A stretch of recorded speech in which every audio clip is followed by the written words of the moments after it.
Winamax presents Club Poker Radio. Une émission tout public, même pour les noobs, les nits et les sharks. Winamax présente Club Poker Radio. Eh bien, salut à tous, c'est comment sur Club Poker Radio en direct comme tous les... Non, on n'est pas jeudi, on est mardi. Moi, je me suis fait avoir encore une fois. De toute façon, non, il n'y a plus de règles. C'est le soir, c'est le midi, c'est le jeudi, c'est le mardi. 16h, il est 14h. Voilà, bon, okay. Oh, il est 14h en plus. Moi, c'est bon, je n'ai plus mes repères. Et je suis en compagnie, vous avez remarqué ça va, parce que cette semaine, il est à l'heure. Coucou voilà, Chichi. Vous avez la bonne heure. Coucou comment ça va bien? Écoute, de bon matin, quoi, tranquille. Ah oui, de bon matin, j'oublie que 14h. Jus d'orange, voilà, je suis bien. Bah ouais, bah t'as moins les yeux du matin que la semaine dernière, pourtant c'est plus tôt. C'est parce que la dernière, j'ai couru comme un taré dans les transports. C'est vrai. Cette semaine, l'émission est sous le signe de l'excellence, puisque nous avons le plaisir d'avoir tout d'abord un champion, Emilien Pitavi, qui est avec nous. Oui, bonjour, vous m'entendez toujours, c'est bon? Oui, comment ça se passe du côté de ton KGB, Emilien? Pour les gens qui nous écoutent en podcast, il n'est pas dans ses toilettes. Ça va, je suis en direct de ma cuisine là, donc ouais, ça va bien. On avait remarqué, il y avait quelques indices. Et il y a écrit Kitchen au-dessus de toi, donc on a... et il y a un micro-ondes. En tout cas, merci beaucoup d'être avec nous, Emilien, et à côté de toi, à quelques centimètres, et pourtant quelques kilomètres, putain, cette phrase n'a aucun sens. En différé, un champion du monde est avec nous, c'est Clément Richez, alias Bibi Biatch. Salut Clément. Salut, première fois dans les studios. Franchement, on est super content de t'avoir dans les studios. Ça, qu'on t'a eu un bracelet. Ouais, c'est ça. J'ai jamais été invité avant. Non, mais en même temps, t'as qu'à habiter en France aussi. Voilà, c'est ça. T'es à l'autre bout du monde. T'as t'es partout. Toujours chopé à l'étranger. Marrakech la dernière fois. Ouais, voilà. Et Paris aussi. Paris et Marrakech. Bon, déjà, félicitations. Déjà, merci beaucoup. On est obligé de commencer par ça. Tu l'as eu finalement, après 250 tournois. Je l'ai eu. Putain, c'était chaud. Ouais, t'as attendu la fin quand même. Hein. Non, on sait la phrase qu'aurait su, putain, les tournois, c'est que de la merde. On était à ça de dire ça. Ouais, c'est clair. Donc, on va revenir évidemment sur tout ton parcours et ce bracelet et tout. Moi, je te le dis juste, j'ai regardé, je me suis fait le documentaire ce matin dans le train. Petite larme à la fin, voilà. Ah ouais vraiment, pas pendant.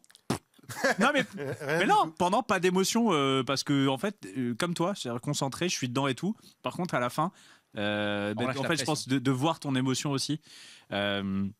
Bref, on y reviendra. Emilien, vu que t'es loin, on va commencer par toi, parce qu'on a à tout moment il peut y avoir quelque chose qui se passe dans la cuisine. Je sais pas. T'es en train de te faire à bouffer? Non, c'est bon. Non, ça ira. C'est pas la spécialité de toute façon. C'est pas la spécialité. Ça commande du Uber Eats ou c'est ça? Ouais, c'est ça. Ouais. Ça se sert pas mal du micro-ondes, ouais. Ok.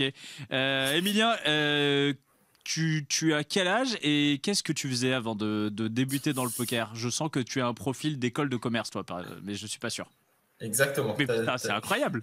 T'as bien bossé tes fichiers. Je te jure que pour le coup, je l'ai pas bossé celle-là. C'est parce que je suis un peu mentaliste. Voilà. Ouais, c'est ça. En gros, j'ai 28 ans, moi. Je suis à l'origine, j'habite proche de Lyon. D'ailleurs, je sais que Clément aussi est du coin, on n'habite pas très loin l'un de l'autre à l'origine. Et j'ai fait mes études, du coup, en école de commerce, comme tu disais, à Marseille. Et après, j'ai bossé pendant 1 ou 2 ans. En tant que contrôleur de gestion dans la compta, tout ça. Et en gros, j'ai découvert le poker pendant mes années en école de commerce et j'ai toujours joué du coup en parallèle de mes études. Et après, j'ai continué quand j'ai commencé à travailler. Et puis jusqu'au jour où ça s'est très bien passé. Et du coup, j'ai décidé de franchir le pas et de partir m'installer à Malte en début 2021. T'as pas voulu devenir Istex contrôleur de gestion? Non, j'ai choisi une autre route du coup. Comment ça s'est passé ce moment où tu dis ça s'est très bien passé, j'ai décidé de switch. Avant tu faisais les deux, c'était quoi ton rythme? Tu faisais que jouer, tu bossais aussi beaucoup ton jeu à côté. Enfin, c'était quoi un peu tes journées quoi, à ce moment-là? Bah déjà, c'était un rythme d'école de commerce, donc ça laissait pas mal de temps libre, on va dire. Quand j'étais en école, j'ai pu pas mal bosser et jouer à côté. Après, ça a été plus compliqué quand j'ai commencé à bosser réellement en entreprise. Et du coup, pendant 1 an, j'ai vraiment fait des horaires de fou parce que je devais faire genre 3 ou 4 sessions le soir qui finissaient... je jouais que le point .fr, donc ça finissait quand même à 1 ou 2 heures. Et après, je me levais à 7 heures le lendemain pour aller au boulot. Du coup, ça a été assez intense pendant un an. Et en fait, de fil en aiguille, j'ai fait 1 ou 2 grosses perfs, notamment à l'époque, c'était un peu le confinement. Du coup, ils avaient fait un FPO online. Et je me rappelle, c'était ma plus grosse perf à l'époque. J'avais pris 25K, je crois. Et c'est à ce moment-là où j'ai dit, bah vas-y, c'est peut-être le moment. Je commence à avoir une bankroll conséquente et tout. Et du coup, je me suis lancé à ce moment-là, quoi. C'est quand même une grosse prise de risque à ce moment-là. T'en parles avec des gens un petit peu. Comment t'arrives à faire est-ce que tu pèses le pour et le contre? Comment tu prends ta décision? Bah, pour le coup, moi, j'ai quand même pas mal retardé l'échéance. J'ai vraiment attendu d'être sûr, déjà d'avoir suffisamment de côté, parce que je savais très bien que les swings pouvaient arriver et tout. J'ai attendu d'être gagnant, vraiment, d'avoir des bons résultats sur un gros volume. Donc, pour le coup, c'était quand même assez posé. Et en fait, ce qui s'est passé, c'est que ma copine voulait partir à l'étranger. À ce moment-là, ça avait été annulé. Elle devait partir en Australie, ça a été annulé à cause du Covid. Et du coup, ça coïncidait au moment où je pouvais pas passer pro. Et on s'est dit, bah, on fait le test pendant un an et on voit ce que ça donne, quoi. Et donc, c'est là où tu es parti à Malte. Ouais, c'est ça. Et donc, ta copine t'a suivi? Ouais, exactement. Mais tout en gardant son taf?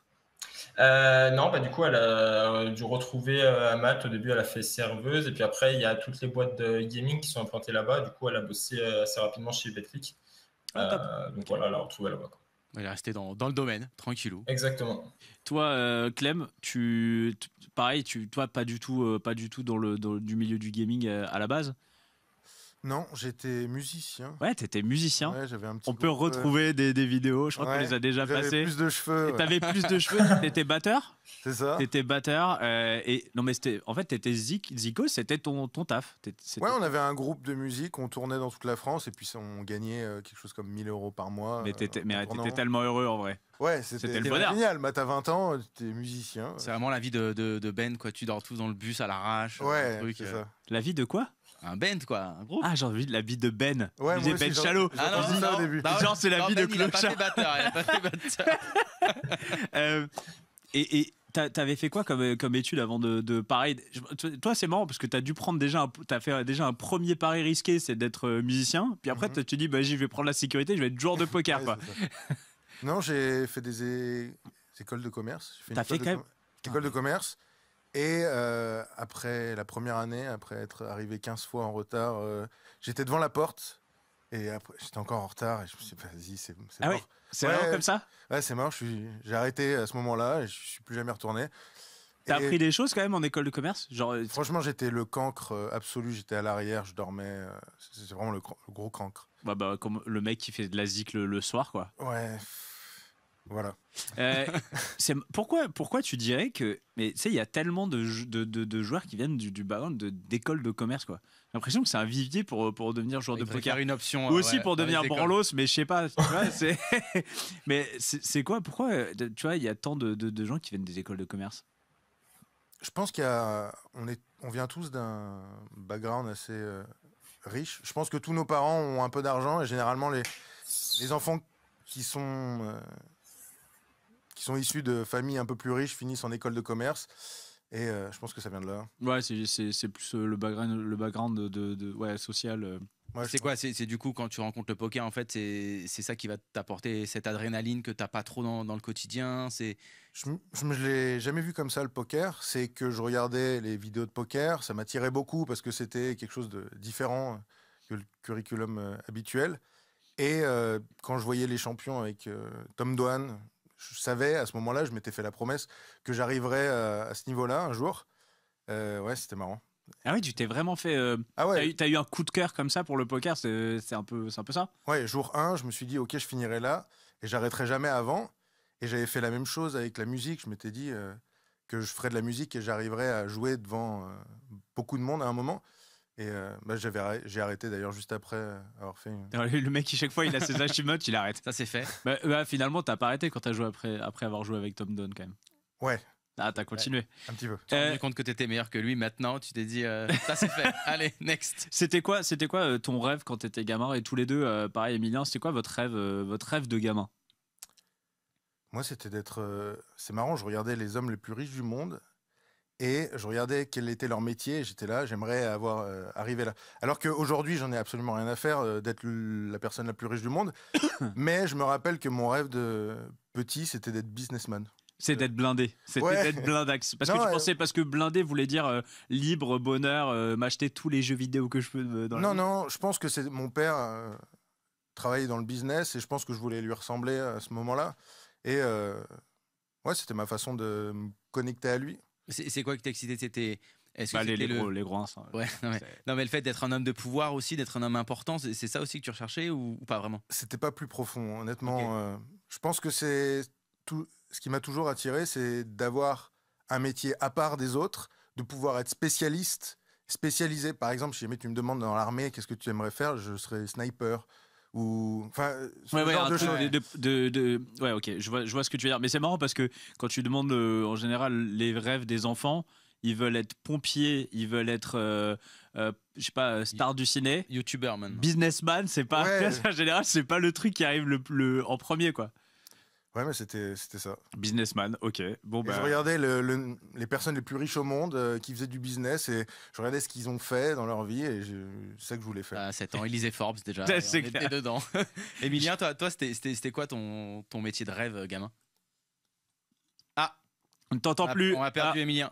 Attention. Steven, non, il y a le petit icône avec le micro qui est coupé. Ouais. Voilà. Désolé, j'avais coupé le truc. C'est bon? Oui. Il a coupé. Je sais pas pourquoi ça marche. Quand il y a Clément qui parle, tu t'en fous, c'est ça, voilà, tu coupes. Non, je sais pas pourquoi ça a fait ça. Je vous disais, moi, j'ai toujours été dans le foot, du coup, un peu comme la plupart des petits gamins, je me voyais bien faire mon métier, mais je me suis vite rendu compte que ça allait pas être le cas, quoi. Et après, du coup, à partir de l'adolescence, moi, je savais pas trop ce que je voulais faire. Et au final, c'est aussi pour ça, pour rejoindre la discussion sur les écoles de commerce.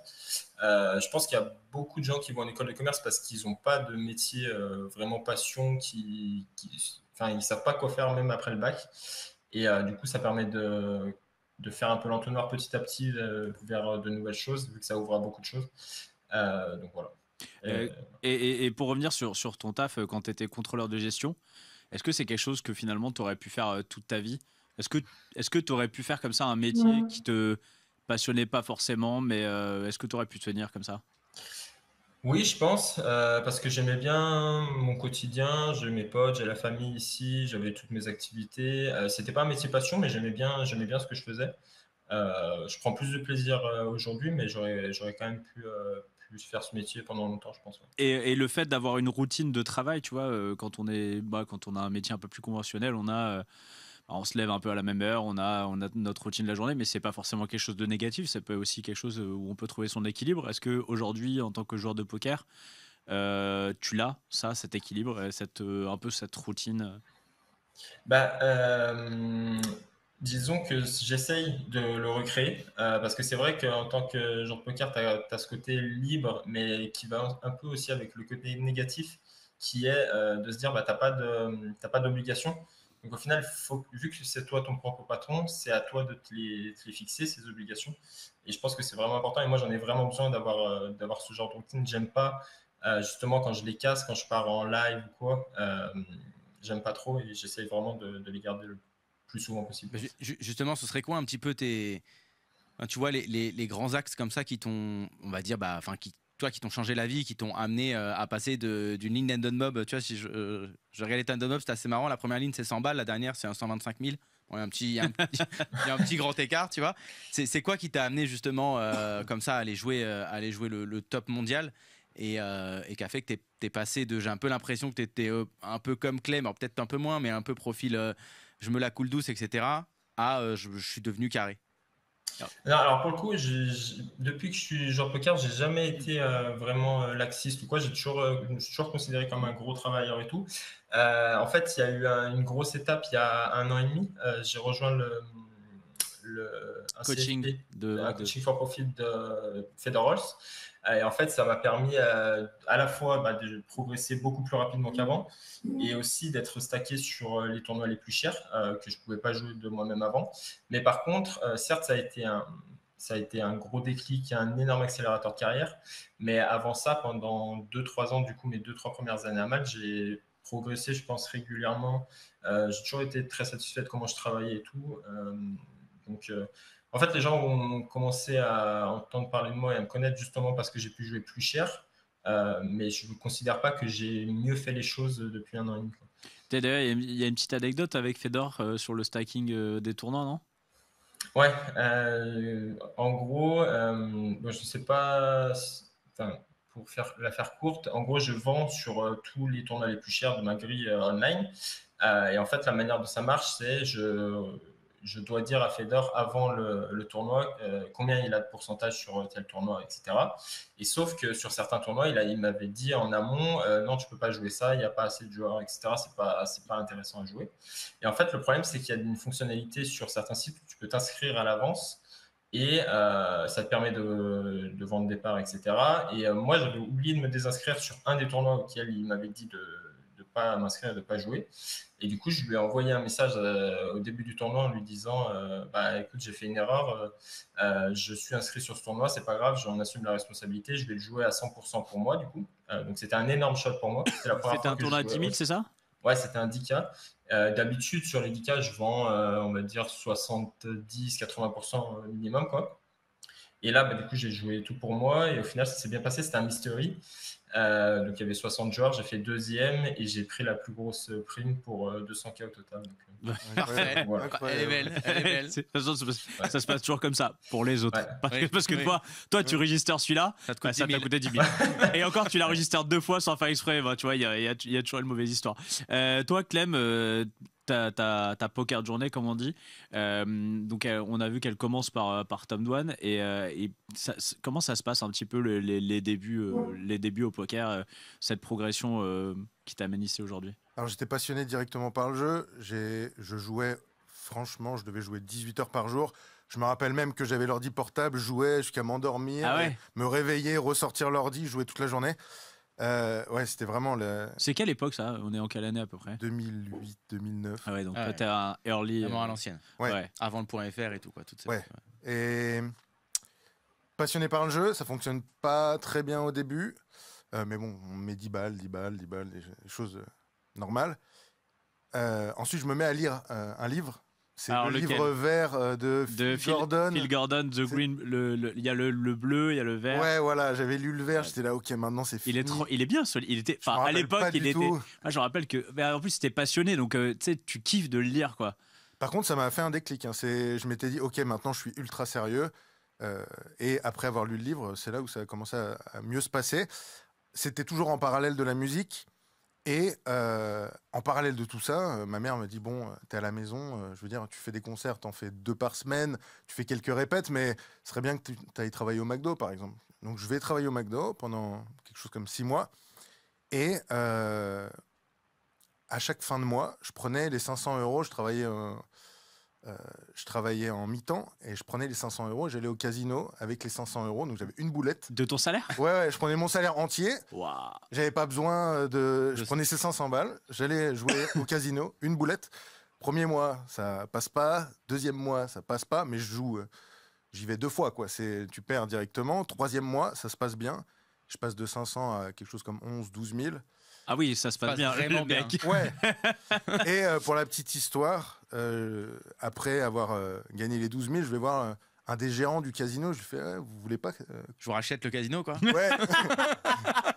Vous voulez pas me stacker? Ouais, c'était ça. J'aurais proposé ça. Il m'a dit. T'es sérieux? Ouais. Il m'a dit ouais, bon, on en reparlera. Hein. Et la confiance, ça donne des ailes quand même. C'est ça. Ah ouais, donc mais tu voulais qu'il fasse quoi en fait? Non, je voulais être sponsorisé par touche, tu sais. Ok. C'était où? Au Lion Vert? Non, c'était où? C'était au Lion Vert. Au Lion Vert. Ouais. Ok. Et donc bon, il a dit non. Ouais, gentiment. Il m'a dit bon, j'y repenserai. Hein. Après, Il va t'écrire là. Tu rentres, du coup, tu en parles à ta mère, forcément, t'es le roi du pétrole, non? Ouais.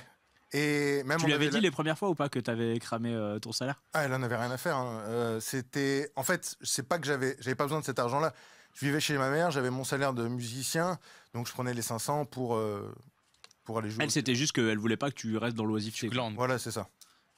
Et même, on prenait l'habitude avec mon frère d'arriver et de mettre les billets de 50 sur la table Comme ça, ils se réveillent le matin, ils vont prendre le petit-déj et il y avait, je sais pas, 3000, 4000 les branlos. en billets de 50. Putain, c'est clair. Ouais. Et puis tu sais, des fois, il y avait rien. Il y avait rien les premiers mois, mais. Et ouais, d'accord. Donc ça se passe comme ça. Et puis à un moment, là, quand est-ce que tu quittes le McDo pour J'ai travaillé quelque chose comme 6 mois. Je continue de jouer au poker. Ça a été long, hein, le début. J'étais en NL50 pendant franchement un an et demi à rester avec une les bankroll mid-stakes, c'est dur en fait, c'est de s'en sortir. Rester avec une bankroll de 3000 euros, 4000 euros, de varier dans cette fourchette-là. Et puis, il y a eu un déclic qui me fait passer de 3000 euros à quelque chose comme 40 ou 50 000 en à peine 2-3 mois, alors que j'étais resté bloqué pendant un an et demi en NL50. Et c'est à partir de là que... Alors c'est quoi ce déclic? On veut tout savoir là. Ah c'est clair, on veut la formule magique. Bah, ouais, c'était à l'époque, hein. C'était en 2012, quelque chose comme ça, 2013. C'est que t'as appris les règles déjà. Ouais. J'ai appris les règles. À 3 bêtes. Bah, c'est presque ça. C'était que je comprenais que la personne était capée, qu'il avait jamais tel type de main, et du coup, je faisais tapis. Ouais, bah, finalement. Ouais, il est dur. Il est dur pour déjà. fait 20 blindes, je fais 100 blindes. À chaque fois, il est fold. Et... Ouais, une fois que t'as compris ça, ouais, je le faisais toute la journée. Et toi, Emilien, est-ce qu'il y a eu un déclic comme ça dans ta progression? On adore, nous, le haha moment, c'est un peu notre question récurrente, mais d'une personne à l'autre, ça varie. C'est quoi un petit peu pour toi ce déclic? Bah forcément, il y a le fait d'avoir rejoint le groupe avec Feder, de commencer à bosser vraiment en groupe avec des mecs très compétents et de manière très structurée. Mais avant ça, en fait, quand je suis arrivé à Malte, pendant les 6 premiers mois, j'ai downswing. J'ai pris directement le plus gros down que j'avais connu. Et du coup, en fin d'année 2021, j'ai essayé de changer un peu ma manière de faire. Je me suis fait coacher pour la première fois par Flo Guimond, la Twice. Et à partir de ce moment-là, ça a recommencé à bien se passer. Et puis, à ce moment-là, il n'y a pas vraiment eu de déclic, mais c'était vraiment, comme je disais, un travail de fond. Tous les jours, je passais énormément de temps à bosser.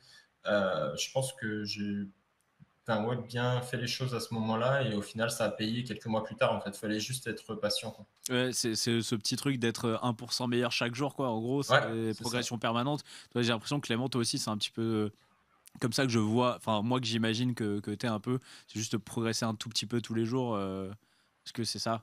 Ouais, ben là, je passe quelque chose comme 9 heures par jour à faire que du poker. Je fais rien d'autre. J'ai arrêté les échecs, j'ai tout arrêté. Avant, je prenais des cours de guitare, j'ai arrêté. Je prenais des cours de hongrois, j'ai arrêté. Donc, je fais absolument que du poker de ma vie. Et c'est ça, c'est tellement vaste au final quand on regarde les joueurs d'échecs. Le niveau de jeu, c'est-à-dire qu'il y a beaucoup de livres sur le jeu d'échecs. Tu as même des livres d'anciens top monde, alors qu'aux échecs, au poker, c'est l'inverse. C'est tous les top mondes gardent leurs secrets. Donc c'est le travail que je suis en train de faire là pour monter. C'est le travail qui a déjà été fait, je suis sûr, par des centaines de joueurs, sauf qu'ils ne le partagent pas. Et c'est ça, je passe la journée à travailler les stratégies. Ça c'est venu avec le temps, mais comme on disait tout à l'heure, quand tu étais un peu le branlos à l'arrière de la salle d'école de commerce, il faut aussi construire ce mindset de travail et des fois aussi de sacrifice et tout. Comment c'est venu? Comment tu l'as fait? Je l'ai eu beaucoup plus tard. Donc au début de ma carrière, je faisais que jouer, je jouais beaucoup. Et ça marchait très bien. Et puis avec ma rencontre avec Ben, donc 2016, lui, je le voyais très intéressé par Pio. Et en plus, à chaque fois qu'il me posait une question, ouais, tu ferais quoi là? Pio fait quoi? Je donnais la réponse, c'était la réponse de Pio. Donc déjà, j'avais, en plus, je pensais déjà être le top, de tout connaître. Je pensais être incroyable. Et c'était en voyant Ben, c'était vraiment un acharné du travail. Il était tellement intéressé par le jeu.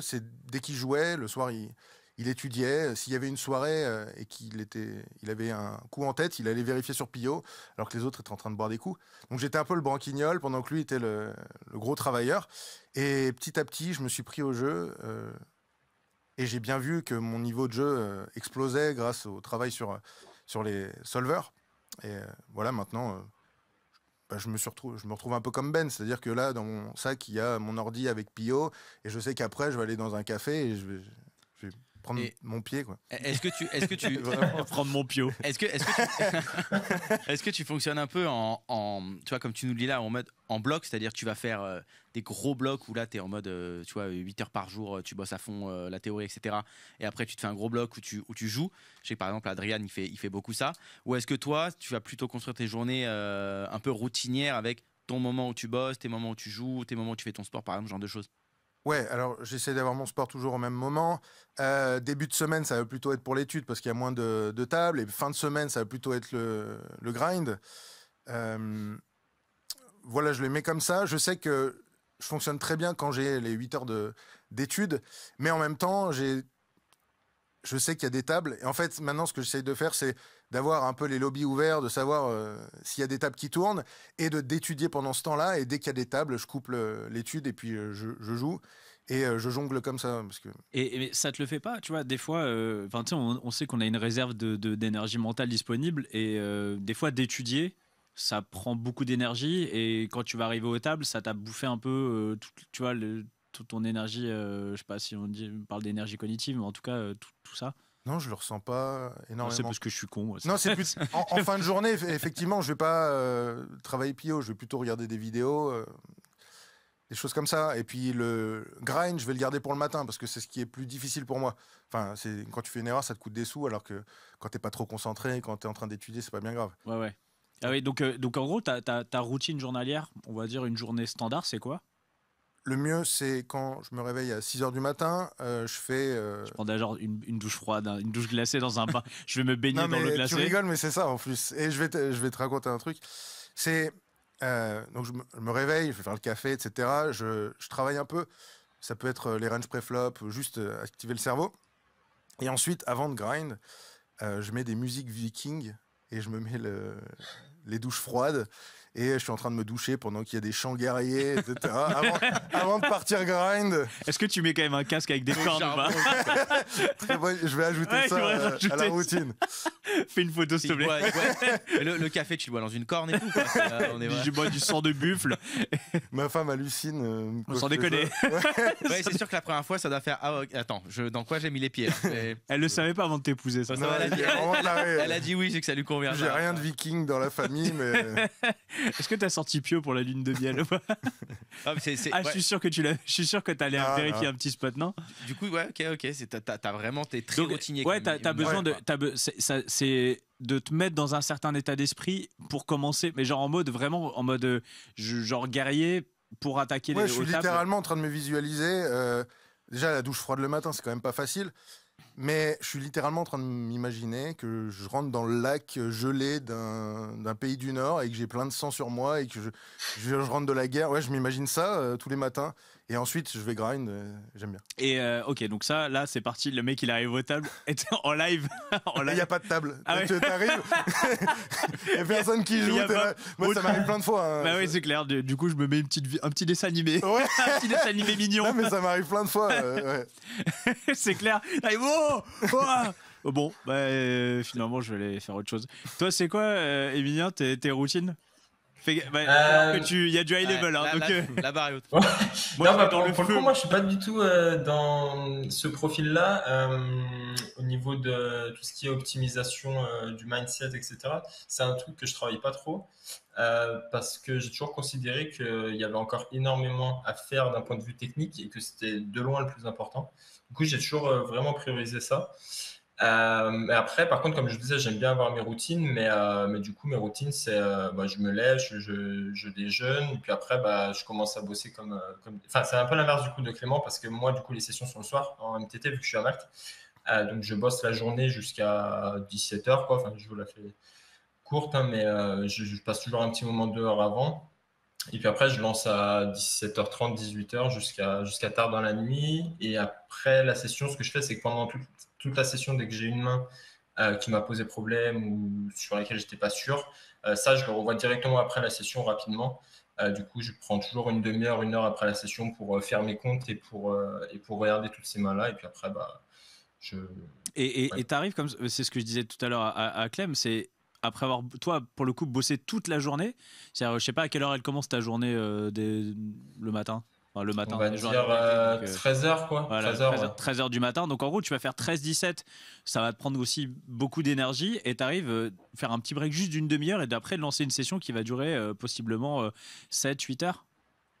Ouais, bah, pour le coup, pour l'instant, je suis encore pas mal résistant. Je ressens pas trop de la fatigue à ce niveau-là. C'est aussi parce que je prends énormément de plaisir, que ce soit quand je bosse ou quand je joue. Donc ouais, après, c'est sûr que ça va passer, t'inquiète. non, mais c'est sûr qu'il y a besoin d'avoir des périodes où il faut couper, mais ouais, pour l'instant, j'aime ça toujours. Et je pense que je le sentirai le jour où j'ai besoin de ralentir. Ouais, tu te mettras au cash game, t'inquiète. Ouh là là, non, je suis pas prêt. Alors, ils y passent tous. Je vais pas tomber si bas, attends. Comment, là, on parle de bosser, du coup, quand même, mine de rien, beaucoup. Comment vous faites pour.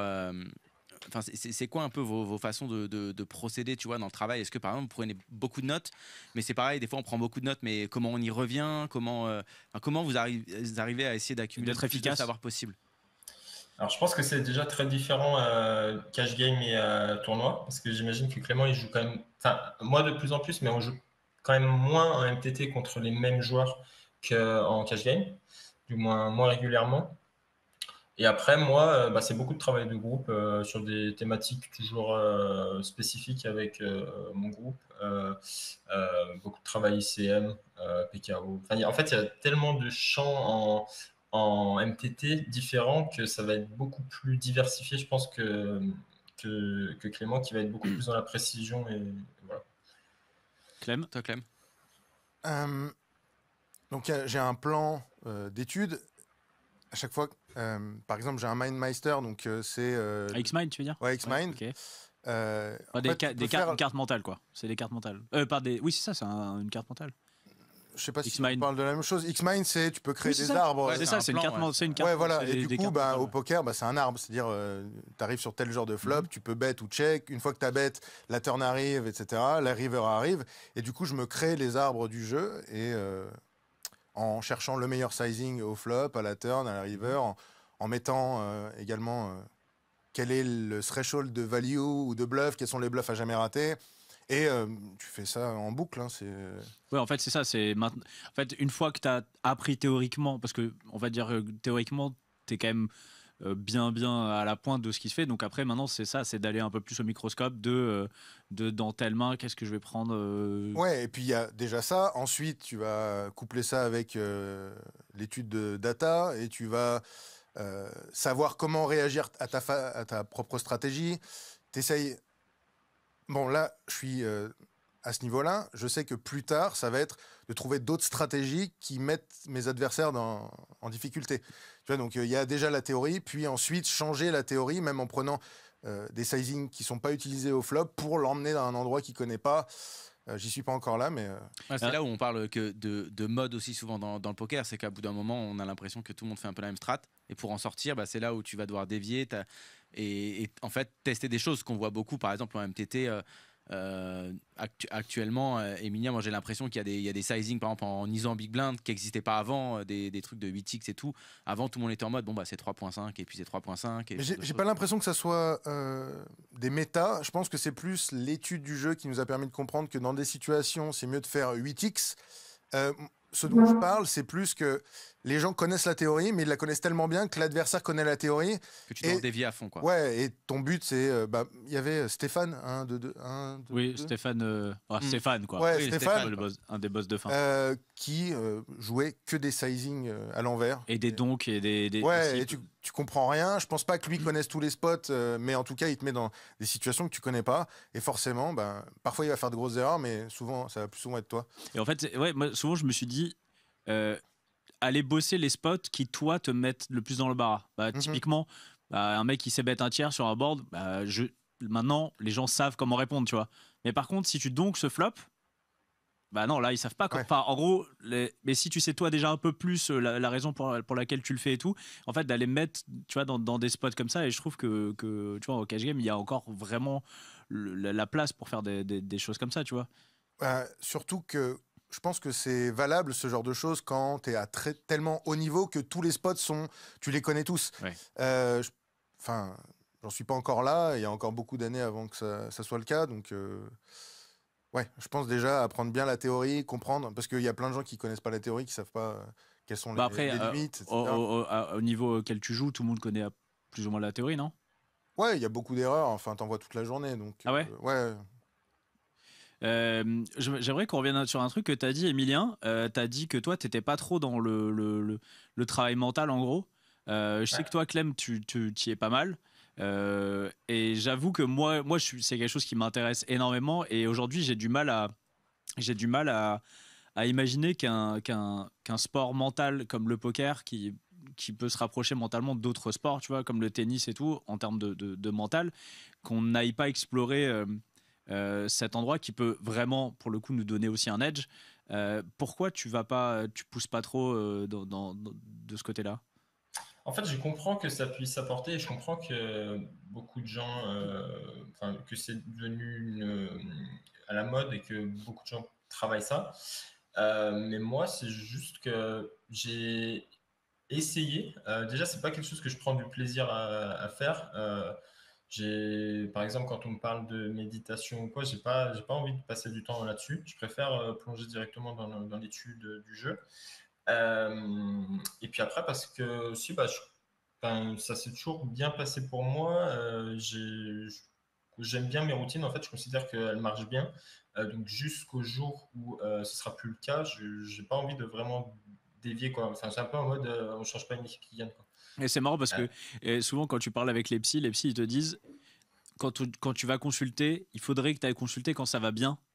Et finalement, c'est pas quand ça va mal. Et alors, bon, évidemment, aujourd'hui, bon, là, c'est pas dans ta vision, mais tu vois, est-ce que, je sais pas, toi, Clem, je sais que toi, tu travailles beaucoup, enfin, le mental. Je travaille pas énormément le mental, pour dire la vérité. J'ai Laurent Delbrel qui me suit. On a un call une fois par semaine. Je sais qu'il me permet de rester sur la durée, concentré. Mais là où je rejoins Emilien, c'est qu'il y a beaucoup de joueurs qui font des choses autres que faire du poker. Ce qui rapporte de l'argent au poker, c'est jouer, étudier, point. Et tout ce qui est méditation, bien manger, on connaît des top mondes qui sont un peu gros, qui font pas de sport, etc. Et je pense qu'il faut pas faire l'erreur de se concentrer sur toutes les à côté et pas sur le cœur du métier qui est de jouer et étudier. En fait, après, ça va être très personnel aussi. Ça dépend ce que ça t'apporte ou pas, tu vois. Il y a des joueurs qui sont trop fous. En fait, ça déteint sur leur poker. Et il y en a, au contraire, qui n'ont pas spécialement besoin de ça parce qu'ils sont à l'aise. Peut-être aussi parce qu'ils ont d'autres passions, tu vois, qui leur permet de sortir un peu de cette bulle poker de temps en temps et de respirer aussi. Tu vois, ça aide. Toi, tu n'as jamais finalement... Enfin, tu as besoin de ce petit cadre avec Laurent, par exemple, tu vois, régulier. Mais t'as pas. Est-ce que tu as testé des choses, tu vois? Est-ce que tu as testé un peu la méditation? Parce que j'ai testé un million de choses. Voilà, je sais que tu testes plein de trucs, tu vois. Donc je me doute que tu as forcément. C'est quoi les trucs un peu foufou que tu as testé?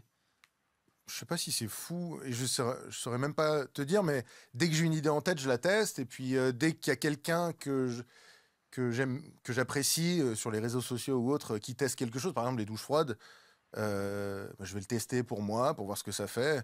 Ouais, je me lance plein de petits challenges et puis je garde ce qui m'intéresse, quoi. Mais tu vois, pour moi, le mental, c'est pas que, tu vois, là, ce que tu dis de bien manger, tout ça, mais c'est aussi d'avoir des choses qui font que ton esprit, quand tu joues, ils te permettent plein de choses différentes. C'est-à-dire, par exemple, de passer d'un coup à l'autre, de ne pas ruminer ton coup que tu as perdu, de pouvoir rester concentré. Qu'est-ce que ça veut dire rester concentré? Tu vois, aujourd'hui, tu dis, bah vas-y, concentre-toi, mais en fait, on ne sait pas ce que ça veut dire. D'aller bien récupérer l'info que tu as bossé il y a 2 mois et de, tu vois, et tu vois, et c'est marrant, pour moi, c'est vraiment du gain de V direct. Tu dis, pour moi, le poker, c'est jouer et étudier, mais travailler le mental, c'est aussi gagner de l'argent parce que ça va faire que dans cette main, au lieu d'être bouffé par le stress parce que tu es dans un gros pot, tout ça, tu vas réussir à te recentrer sur le moment présent et de mettre les bonnes ressources au bon moment, tu vois. J'ai l'impression de l'avoir assez naturellement et c'est peut-être pour ça que j'arrive pas. Vous êtes des génies aussi, vous êtes chiants. C'est parce que nous, on est nuls. Non, mais après, tu peux aussi trouver peut-être que, et même tous les deux, parce que vous avez l'air d'être plutôt sur le même profil là-dessus, est-ce que vous trouvez pas finalement, en fait, dans l'étude du jeu, tu vois, le fait de connaître bien le jeu, de se dire, ok, là, je connais, j'ai bien travaillé ça, en fait, vous prenez aussi confiance et c'est ça qui vous met dans votre zone de confort, tu vois. Ouais, ça peut venir de là aussi. Alors, je voulais rebondir là-dessus parce que pour moi, je suis complètement d'accord avec ce que Clément dit. Et en fait, je suis d'accord que c'est important le côté mental, etc. Mais pour moi, ça doit être aux alentours de 10 ou 20% de ce qu'un joueur poker il fait. Mhm. Et le reste du temps, ça doit être consacré, comme disait Clément, à jouer et à Bien sûr. bosser. Ouais. Et pour moi, si je regarde les profils qui ont vraiment bien marché ces dernières années en MTT, je connais beaucoup de mecs, c'est vraiment des mecs qui juste, ils ont joué une tonne, ils ont bossé un peu en parallèle leur jeu et ils n'ont pas passé trop de temps sur ce côté mental. Mais tu vois, Fedor, pour le coup, il est vraiment bien dans le mental et tout. Il avait fait des choses avec Elliot Rowe, si je me trompe pas, non? Il était coaché par Elliot. Il avait son appli aussi. Ouais, clairement. Il a fait Prime Dop, je crois, c'est ça? Ouais, c'est Prime Dop, ouais. Je sais que Fedor est vraiment là-dedans, mais pour le coup, il cherche pas à me pousser parce qu'il considère, comme vous avez dit, que c'est un peu profil dépendant. Il y a des gens qui en ont plus besoin que d'autres. Mais c'est juste que je trouve que ces dernières années, on a accordé trop de place au mental, ce qui est bien. C'est bien de donner une petite part, mais je trouve que c'est devenu un peu trop poussé et au détriment du côté technique, quoi. Alors justement, Clem, dans le documentaire sur ta victoire, il y a un petit moment où il y a ton call avec Lolo, qu'on embrasse d'ailleurs, Lolo de PMS, on embrasse fort. Et il te dit un truc qui est assez surprenant. Je sais pas si tu peux en parler. Donc c'était en bad run, tu as juste perdu tous les tournois. Et surtout que je suis pas un joueur de tournoi, donc je me retrouve à Vegas en perdant tous les tournois, en prenant aucun plaisir. Je dois même pas prouver quoi que ce soit parce que c'est pas ma spécialité, les tournois. Et du coup j'ai cet appel avec Laurent en lui disant écoute, je prends aucun plaisir, j'ai juste envie de rentrer, quoi. J'ai l'impression que le Vegas est fini. Et à ce moment-là, lui me dit pourquoi est-ce que justement tu prends pas ça comme un challenge? C'est pourquoi est-ce que le fait de te faire suck, de perdre tous les tournois, tu te dirais pas, j'ai envie d'en perdre plus pour voir à quel point je peux supporter ça. Et puis dès qu'il m'a dit cette phrase-là, il m'a dit bah ouais, c'est challenge. Et le lendemain, je suis reparti jouer la fleur au fusil. En essayant de perdre le plus de tournois possible. Non, mais j'étais content, je perdais, je ressentais rien, aucune frustration, et je me disais même, c'est sûr que les autres pètent des plombs. Je voyais bien aux tables les gens. Je suis persuadé qu'au début du festival, les gens jouaient bien. À la fin du festival, tu voyais des règles, franchement, ils donnaient l'argent. Et tu vois l'edge se creuser par rapport au mental.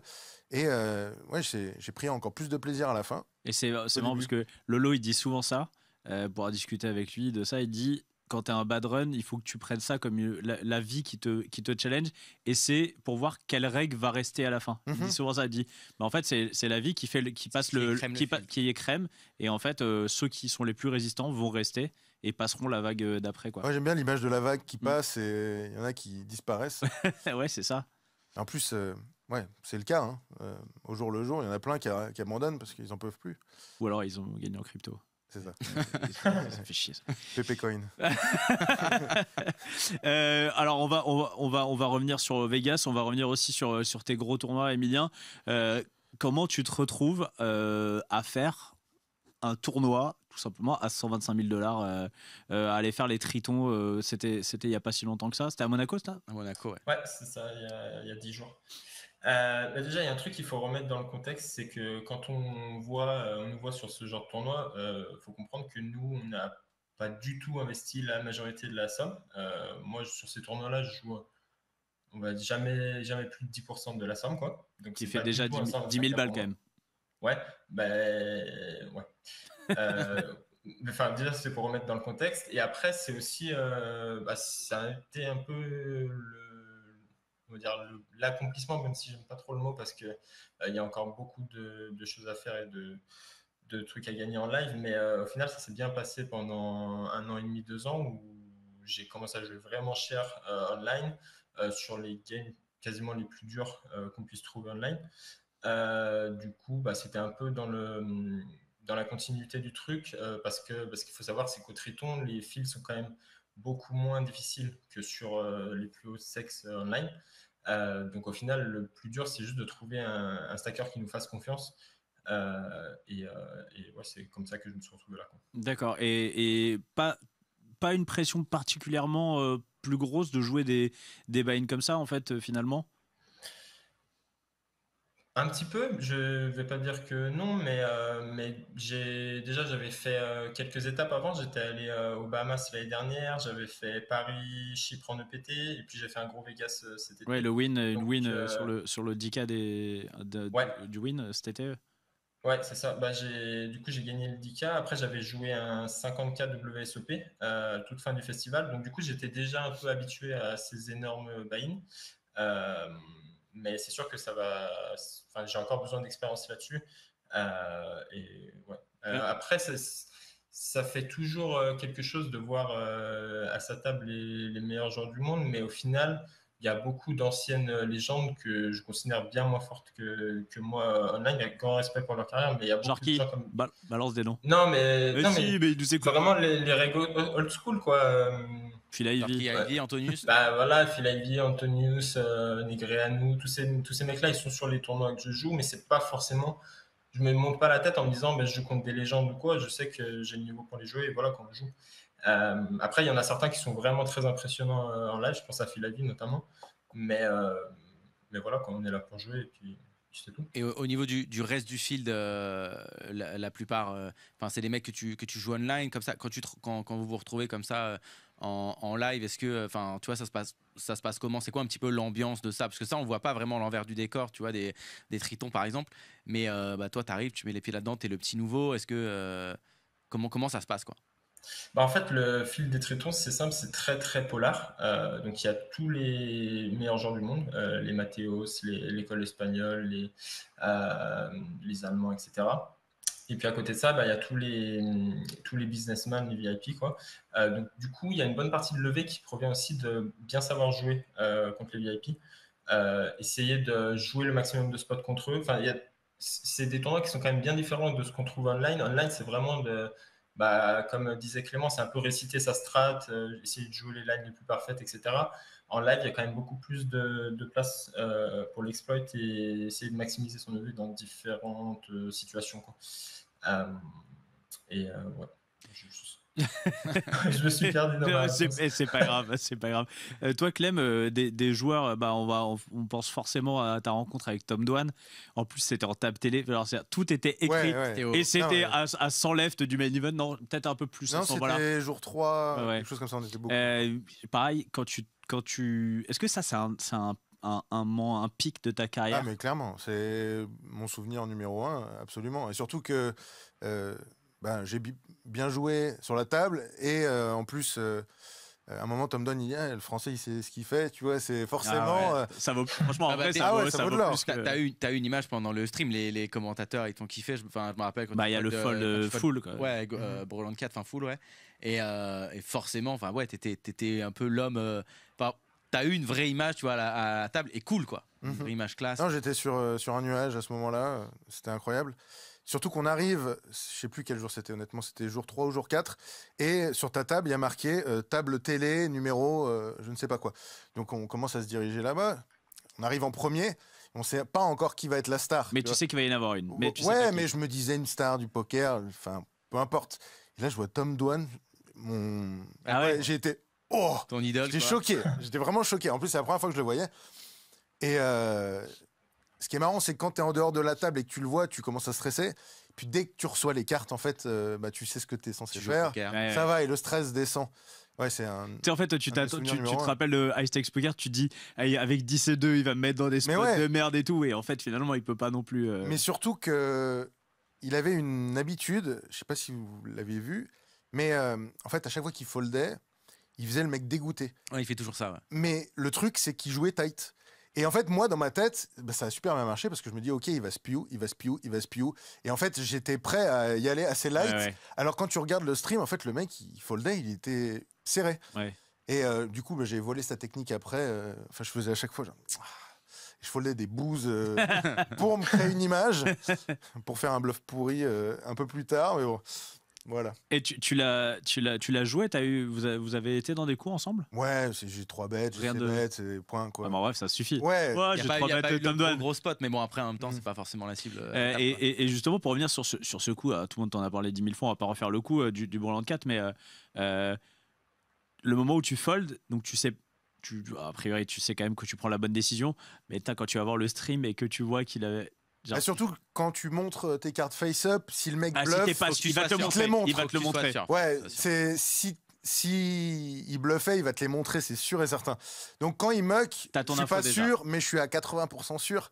C'est sûr qu'après, quand il y a le stream qui me montre qu'il avait bien full supérieur, j'étais soulagé d'avoir pris cette décision. Donc deep run assez ouf, tu finis 60e. 50. Merci. J'étais pas loin.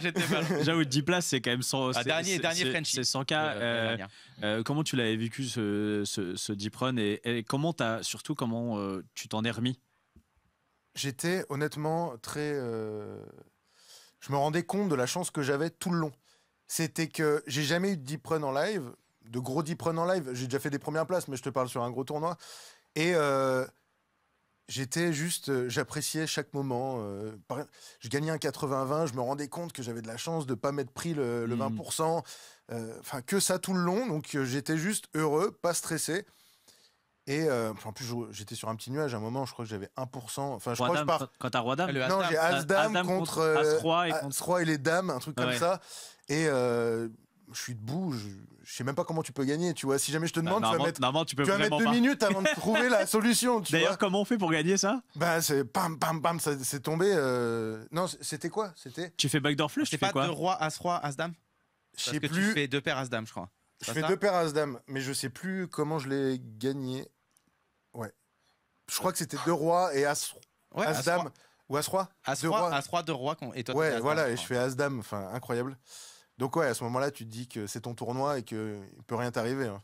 Et quand t'es éliminé, t'arrives à faire un peu la balance ou c'est en fait, ça vient d'une erreur. Donc je me suis pas pris l'énorme bad beat ou je sais pas quoi. J'ai fait une erreur, une grosse erreur. C'est quoi déjà la main? C'est quoi l'erreur?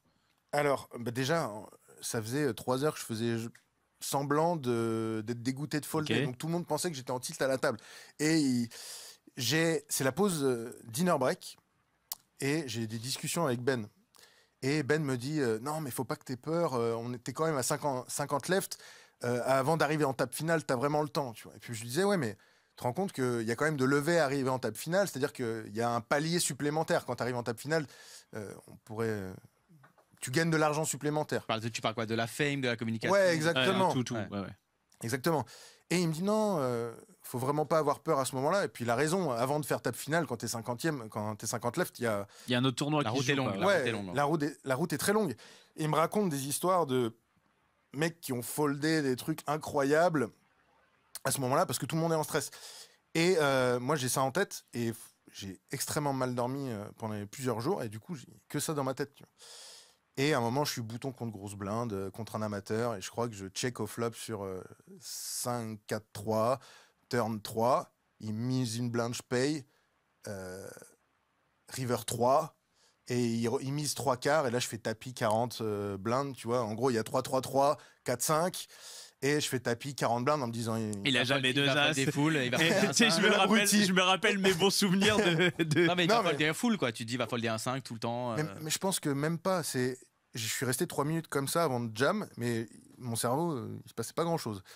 Et je finis par faire tapis justement en gardant cette image en tête que les gens font des gros folds et que je peux checker avec des overpairs au flop, blablabla. Le mec finit par me payer avec un 5. Et je tombe à 4 blindes, complètement anéanti. Puis après, j'ai eu de la chance, hein, même. Je suis passé de 4 blindes à 20 blindes, quelque chose comme ça. Puis je finis fin du jour 6, où je bust sur un flip.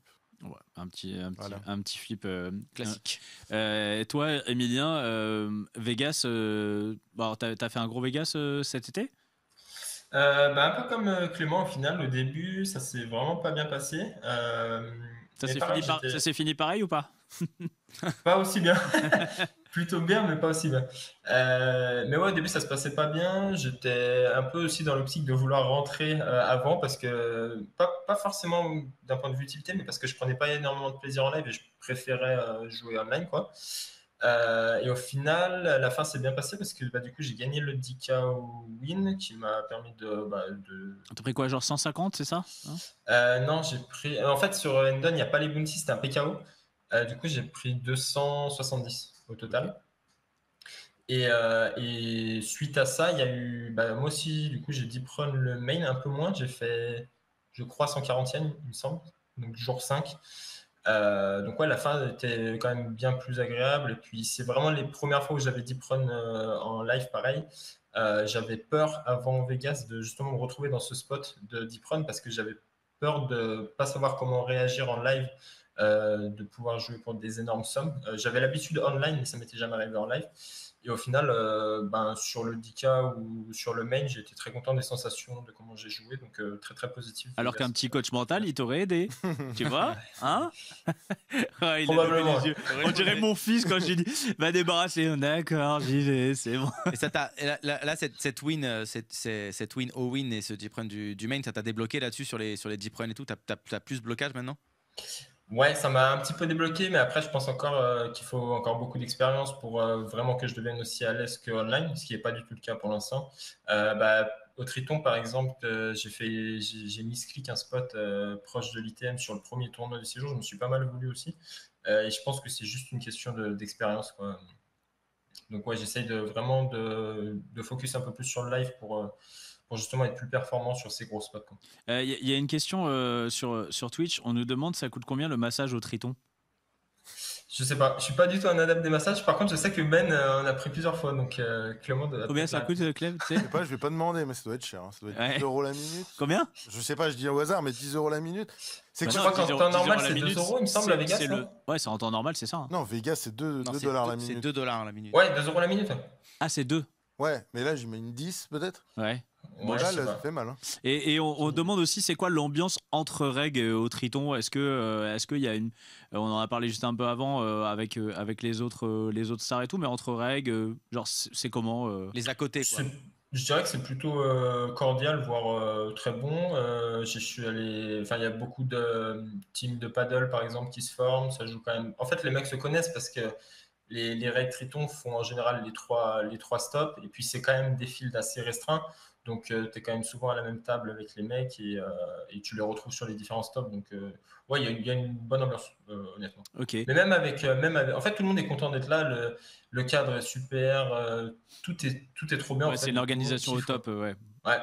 C'est vrai que quand on pense aux Tritons, rien que suivre les Tritons avec leur petite application, elle est quand même assez oufissime, ça là.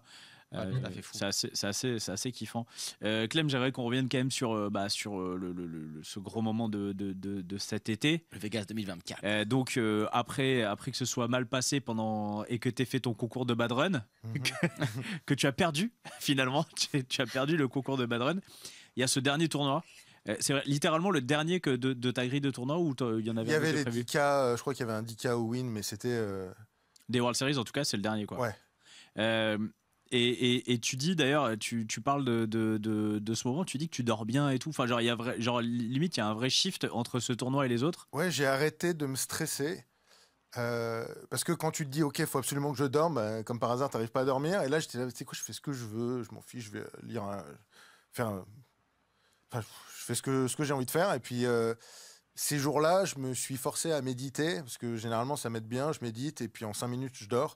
Donc là, c'est ce que j'ai fait. C'est la première fois que je fais une nuit, je crois, de 8-9 heures. J'étais extrêmement frais. Donc avant le début du premier jour? Non, à la fin. Ça, c'est à la fin? Ouais. C'est à la fin. Je sais pas, raconte-nous la fin de ce tournoi. Donc je vous invite à aller regarder le documentaire, parce qu'en plus, c'est qu'il y a un caméraman qui te suit pendant tous les World Series. Ouais, et là, comme il y avait encore le main event avec Malo Latinois dans le main event, puis le caméraman, lui aussi, il est là, bon, je vais peut-être arrêter de te filmer, tu vois, ça sert à rien. Il y a Malo, Malo, il va faire TF là. Joue ton tournoi, tu sais quoi, je filme Malo à la place. Si vous êtes 15 left, tu m'appelles.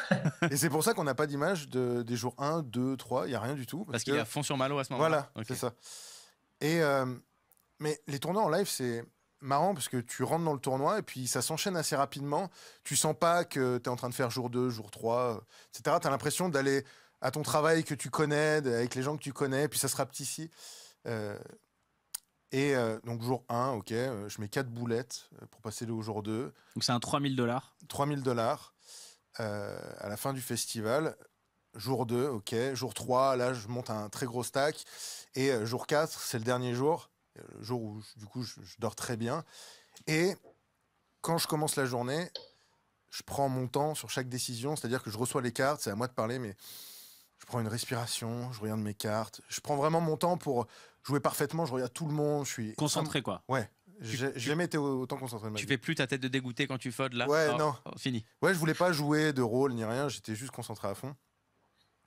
Et puis c'est pareil, ça s'enchaîne. Hein. Quand on voit le film, si jamais tu m'avais demandé que j'avais pas l'expérience poker, je t'aurais dit ouais, j'ai trop bien joué, je défonçais tout le monde, etc. Parce qu'il n'y a pas eu de gros coups. J'ai pas mis les as contre les rois, j'avais pas les rois contre les as et j'ai gagné. En fait, par contre, quand on voit toutes les mains, c'est je gagne tous les petits pots. Et ça, c'est incroyable. Chaque fois que le mec c'est bête, j'ai une paire, il check, hop, je gagne. Du coup, tout le long du tournoi, je reste à un stack confortable. T'as jamais été dans la zone rouge à aucun moment? Ouais, à part le moment où j'ai les dames contre 3 valets de Alec Torelli, où il fait une grosse erreur. Attends, t'as les dames contre 3 valets et il fait le roi river, c'est pas... Non, c'est je gagne. Donc en fait, j'ai les dames. Ah oui, non, il open, il 3 bet, jamais il colle. J'open, il 3 bet, je fais tapis et il paye en pensant être commit, alors qu'avec l'ICM, il l'est pas du tout. Et heureusement que ça tient. Puis ensuite, je mets des setups. Le mec fait tapis avec 12 blindes, j'ai les as. Ouais, t'as les as. Ouais, des choses comme ça. C'est Dong, Zhang, je sais plus. Le rêve. Dong. Le chinois. Ouais. D'ailleurs, Alec Torelli, alors c'est marrant, mais il y a ce moment de talk un peu à table. Et il a cette tendance un peu à faire des gros check raise c'est ça? À la fin, exactement. Et tu le dis juste avant, tu dis il fait des gros check raise, à mon avis, il a des combos draw, il sait pas ce qu'il fait. Ouais. Et il refait exactement la même chose avec un gros combo draw. Il a fait 4 fois de suite à chaque fois, énorme. Et là, il fait tapis. Je pense que c'est même une erreur de Owen. Il a payé avec la top pair pourrie, mais je pense que le fait qu'il le fasse non-stop, l'autre. Au bout d'un moment, il s'est dit bon. À mon avis, Torelli devait avoir 2 paires et c'était draw, il faisait tapis, ou combo draw, il faisait tapis. Ouais. Généralement, c'est ce qu'on va voir comme main. Et là, il y a ce moment un peu. Enfin, ça sort d'un film, franchement. C'est ça, le petit talk sur le chat de Schrödinger. Et donc là, Torelli saute, et puis tu te retrouves heads up. Et moi, en regardant le film, le moment où le bracelet arrive à table, j'ai un petit. Alors que c'est marrant, ça me le fait pas d'habitude. En fait, je sais pas, c'est le fait que au début on te voit un peu galérer, que ça commence à aller mieux, et d'un coup il y a le bracelet qui se pose sur la table, et je me suis dit waouh, tu sais, est-ce que tu le vois à un moment? Je l'ai pas regardé, je voulais pas le regarder. Ouais. Mais je regardais même pas les places. Évidemment, je savais que il y avait 1 million à la première, qu'il y avait énormément d'argent, etc. Mais la déception d'être si proche du bracelet, de le voir, de se dire il est à moi et de pas l'avoir, ça doit être une douleur tellement immense que je pensais même que j'en avais rien à faire du bracelet, tu vois, tellement je m'étais programmé comme je m'en fiche, je le regarde pas. C'est là où on voit que quand spoiler, il a gagné. C'est là où on voit que derrière, par contre, tu t'attendais même pas à avoir cette émotion. T'étais tellement dans ton truc que tu vois, tu relâches le truc, et même toi, t'es étonné de te dire putain, je pensais pas ressentir ça, quoi. Ouais, je sanglotais comme un. J'arrivais pas à me contenir. Il y avait les larmes qui voulaient sortir, mais juste pour reparler du heads up, il y a une petite anecdote qu'on n'a pas pu mettre dans le film pour pas ralentir. Mais le tête-à-tête commence et pause pipi. Donc on part tous les deux aux toilettes et je lui dis bah tu sais quoi, viens, on se bat aux chiottes. Et celui qui sort vivant, il est déclaré vainqueur, tu vois. Et non, là, mais il sait pas que tu prends des douches avec du sang de viking. Il sait pas ça, il sait pas. Et là, à ce moment-là, il me dit ouais, bah c'est peut-être la seule chance que j'aurai de gagner le heads up. Wow, déjà il te dit ça. Ouais. Putain. Et là, je me suis fait ok, j'ai l'avantage mental, sur lui mentalement. Il y a même des potes à lui. Je pense pas que c'est une super idée de lui avoir dit ça, mais il lui dit ouais, il joue très cher en cash game. Mais c'est clair. Tu veux rien savoir à ces moments-là. Ouais, tu te retrouves en tête à tête, tu dis que le mec est super fort en cash game. Je suis même pas bon en heads up, hein. Mais forcément, ça te met le doute. T'as ça ou tu peux avoir le truc différent, c'est j'ai rien à perdre. Ouais. Je suis underdog, j'ai rien à perdre. Alors attends, quand vous commencez, il a le double de moi. Ouais, il a le double de toi. Donc ça, c'est mieux de se dire ça quand t'as moins. Mm-hmm. Tu te dis au moins j'ai rien à perdre, je fais, tu vois. Surtout que je gagne très rapidement tous les coups et il a dû se sentir qu'il avait aucune chance par les coups, tu vois. Ah ouais. En plus de ce qu'il pensait de mon niveau, les cartes lui donnent raison. Donc et à la fin, il finit par craquer avec Dame 3. Ouais. Dame 3. D'ailleurs, il avait déjà craqué contre moi Où pareil, il avait montré à son pote, je crois, il avait valé 3 off. Mais tu t'en parles d'ailleurs, tu dis, est-ce que tu te rappelles, c'est les premiers jours, non? C'est pas dans les premiers jours où... Il y a une fois, on a joué 40 blindes ou un truc. Ouais, on a joué longtemps ensemble. Il a 7 off en petite blinde, il limp. Non, il est en grosse blinde, il y a la petite blinde qui limp, il fait tapis 30 blindes à 7 off de grosse blinde. Je me fais putain, mais il le montre? Ouais, il la montre. Bah tu vois, comme quoi c'est jamais une bonne idée de montrer parce qu'il aurait peut-être pas montré. Ouais. En vrai, bon, on sait pas, t'aurais peut-être call quand même. Mais... Tu le dis dans le doc, tu dis, je garde en tête qu'il est capable de faire une dinguerie. T'as ce truc en tête, tu vois. Et pour le A7 off, je lui en parle pas tout de suite, mais le soir, je vais regarder la main. Et la seule main qui est chauve, c'est A7 off. Attends, le A7 off? Donc quand il est en grosse blinde et qu'il fait tapis 30 blindes contre un limp. Et je vais regarder le soir sur GTO Wizard, et à 30 blindes, la seule main qui est jam, c'est As-7 off. Et je fais, mais c'est un délire. Le mec est trop fort. Le lendemain, justement, à un moment, je vais lui en parler, et je lui fais, ah, mais le As-7 off, t'es au courant? Il me fait, comment ça? Bah, c'est la seule main qui est jam. Il fait, oh non, moi je jam comme ça. Putain, mais là, il fallait dire, encore une fois, il fallait dire. Ouais, bah évidemment, je connais le spot, tu connais pas le spot. Ouais, hey, mec, va bosser un peu là, tu viendras me parler après. Et d'ailleurs, il t'a pas dit ce qu'il avait sur le. Donc il y a un coup où t'as. Sur Roi XX, non, c'est quoi déjà? J'ai Roi 9 sur quelque chose comme Roi 7, 6, quelque chose comme ça. Et les gros jetons viennent d'arriver. Ah, et il s'ébête genre 4 X-Pot. Ouais, c'est ça, 3 X-Pot, c'est la moitié de mon stack. Et il misclick ou il. Ouais, et justement. Toi, tu dis dans le film, tu dis les jetons viennent d'arriver, est-ce qu'il aurait pas misclick, quoi? Ouais, et je me suis dit, putain, si jamais il a. Je sais pas. En fait, je le connais pas tant que ça non plus. Imagine-toi, il y a un draw, il y a des draws partout, le mec il a roi dame, il fait n'importe quoi, et tu te retrouves ouais, et puis c'est début de TF, c'est la TF WSOP, il y a aussi ce côté-là, et au final, je fold, et puis il me revient, heureusement quoi, il avait mis ce clic, il voulait faire son petit C-bet mi-pot, et il a fait... Et il avait quoi? Je sais plus. Ouais, genre R. Ouais, il avait R. Quoi. Wow. Il avait bien mis ce clic, quoi. Et comme quoi, finalement, regarde, enfin, tu vois, on sait pas, mais on sait pas, tu vois, on sait pas comment. Moi, je fais tapis, il fold, j'ai gagné, j'ai doublé mon stack. Ouais, c'est vrai. Mais vous étiez 3 left ou 4 left là, à ce moment-là? Non, c'est début, ouais. C'est vraiment début de TF, en fait. Donc, ouais, c'est loin d'être terminé. Emilia, tu l'as regardé le documentaire? T'as suivi un peu l'épopée de. En fait, j'ai suivi, mais de loin, parce qu'il me semble qu'au début du tournoi, j'étais encore sur le main. Et fin du tournoi, ça devait être au moment où je suis parti. J'étais pas là en fait au moment de la Marseillaise, etc. J'étais déjà reparti de Vegas. Ah oui, ok. Ah oui, parce que c'est vrai qu'il y a la Marseillaise. Après, t'en as fait d'autres. T'as quand même, t'as fait les autres Marseillaises. Attends, il y a eu quoi comme bracelet? Il y a eu Eli en Omaha, je crois. Ouais, c'est ça, Eli Nakash. Là, il me semble que j'étais là. Et par contre, pour la première, j'étais pas là parce que c'était au tout début du festival et je suis arrivé 2 semaines après moi. D'accord. C'était le Toulousain, je sais plus comment. C'est ça, sur un des tout premiers tournois. Troisième, je crois, tournoi, un truc comme ça. Je sais plus comment il s'appelle. Et ouais, alors Clément, qu'est-ce qui se passe quand, genre vraiment, ça y est, la river. D'ailleurs, en plus, il est drawing dead à la turn, donc. J'ai l'impression que c'est même pas à la turn où t'exploses de joie, tu vois. Alors que... En fait, le rail ne comprend pas, il sait pas ce qui se passe, donc je suis obligé de dire au rail. Il est drawing dead, mais même moi, je suis. Attends, vérifie, on va quand même regarder la dernière. Ouais, tu sais pas à ce moment-là. Et si tu m'avais demandé avant ce que ça m'aurait fait de gagner un bracelet, j'aurais fait un peu le mec. Moi, tu sais, je m'en fiche. C'est pas pour ça que je le fais. C'est juste une étape supplémentaire. D'ailleurs, à l'époque, on m'avait posé la question, est-ce que tu préfères 1 million avec le bracelet ou 1 million sans le bracelet? Et je répondais 1 million sans, je m'en fous du bracelet. Il y a quelqu'un qui reposait exactement la même question là, sur le chat. Et voilà, exactement. J'étais là, non, moi le bracelet, je m'en fiche. Mais maintenant, je choisis 100% le bracelet. Bah oui, t'as 1 million, attends là. Sans le delta, il est pas assez gros. On va faire 1 et 2. Non, c'était. Ouais, j'explose et je savais même pas que j'allais exploser à ce point-là. Je commence à sangloter. Il y avait ma femme qui est arrivée il y a quelques heures. Puis quand tu vois aussi le rail français être heureux pour toi, ça te touche parce qu'on se connaît pas tant que ça. On se voit un peu tous les étés, mais c'est tout. Et tu vois que tout le monde est heureux, que t'es réussi. En plus, t'as galéré tout l'été. Et ouais, non, c'est un rêve que je pensais pas. Que je pensais même pas que c'était mon rêve. Ouais, les émotions sont catalysées, quoi. Il y a vraiment tous les mecs derrière. On voit à un moment, mais il y a l'extrait-art, il y a tout. Enfin, il y a tout le monde qui est là. Et puis, il y a ta femme qui est là, quoi, qui a fait le voyage. Parce qu'elle prend l'avion que quelques jours. La veille. Non, la veille. Elle arrive. arrive On est d'où? sea left. Elle était où, elle? Du Mexique. Du Mexique? Okay, donc c'est un vol de 3-4 heures, quelque chose comme ça. Elle arrive littéralement du Mexique à sea left. Et comment elle a... Et là, tu bustes. Et là, tu... T'en as parlé un peu après avec elle, parce que toi, tu es joueur de cash, donc ça lui arrive jamais de te regarder comme ça, d'être dans un rail. Est-ce que tu vois, elle réalise ce que c'est à ce moment-là pour toi? Est-ce qu'au niveau du jeu, elle connaît aussi un petit peu Non, je pense même pas qu'elle fasse je pense même pas qu'elle connaisse la différence. En fait, je lui ai dit, dans tous les cas, on a un gars qui va très loin dans le main event. Même si jamais je buste alors que t'es dans l'avion, il y aura quand même quelque chose à faire. Ouais.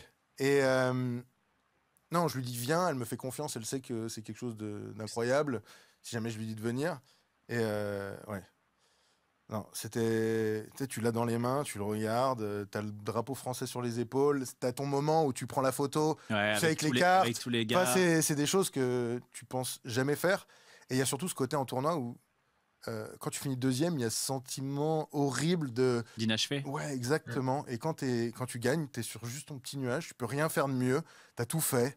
C'est une sensation incroyable. Et puis ça m'a un peu même rendu accro à la victoire. C'est-à-dire que jouer à Vegas juste parce que je savais que je devais aller là-bas. Mais maintenant, j'ai très envie de gagner d'autres trophées juste parce que je connais cette sensation, quoi. Et comment, alors c'est pareil pour toi, Emilien, après une grosse victoire, comment on arrive à passer à autre chose et de pas rester galvanisé enfin tu vois, de pas rester là-dessus et de se remotiver avec des nouveaux objectifs? Je pense qu'on n'est pas encore du tout arrivé au stade de notre carrière où on a tout gagné, enfin en tout cas pour ma part, quoi. Du coup, je me dis toujours que même si c'est un gros accomplissement, que c'est un gros milestone, etc., que dès le lendemain, il faut repartir au boulot parce que sinon on se fait rattraper, quoi. Et pour ça, ouais, je pense que j'ai pas trop expérimenté ça encore, le truc de vas-y, j'ai eu une énorme perf et j'ai envie de profiter en mode de ralentir et tout. Par contre, ce qui me fait un peu plus peur, c'est que cette année et l'année dernière, ça s'est vraiment très bien passé. J'ai run bien au-dessus de la variance, je pense. Et ça va être compliqué de refaire des années comme ça dans le futur. Donc j'ai un peu peur de plus pouvoir être aussi performant que cette année, quoi. Mais sinon, en termes au jour le jour, non, ouais. Une perf, on reparle le lendemain, quoi. Est-ce que justement, quand il y a une perf comme ça, parce que tu vois, en MTT, tu peux avoir, on parlait des bad runs, mais il y a aussi des fois une win ou un truc qui va faire qui vont être un accélérateur finalement dans la carrière, ce qui a moins en cash game où les étapes sont un peu plus, c'est un peu toujours la même chose entre guillemets, tu vas monter de limite, etc. et tu as moins ce gros bump. Est-ce qu'il y a besoin de refixer ces objectifs? Est-ce que tu as eu là, tu vois, par exemple, tu nous as dit que là tu as fait un an et demi assez énorme. Est-ce qu'il y a des moments où tu as eu quand même besoin, tu vois, de refixer tes objectifs, de te rechallenger? Clem, il fonctionne beaucoup au challenge. Est-ce que toi c'est un peu pareil aussi? Encore une fois, ça va trancher, mais c'est une discussion que j'ai eue il y a un an avec Fedor, où en gros je lui disais j'ai du mal à me fixer des objectifs pour le moyen terme, le long terme, etc. Et j'en ai besoin pour trouver du plaisir au quotidien et tout.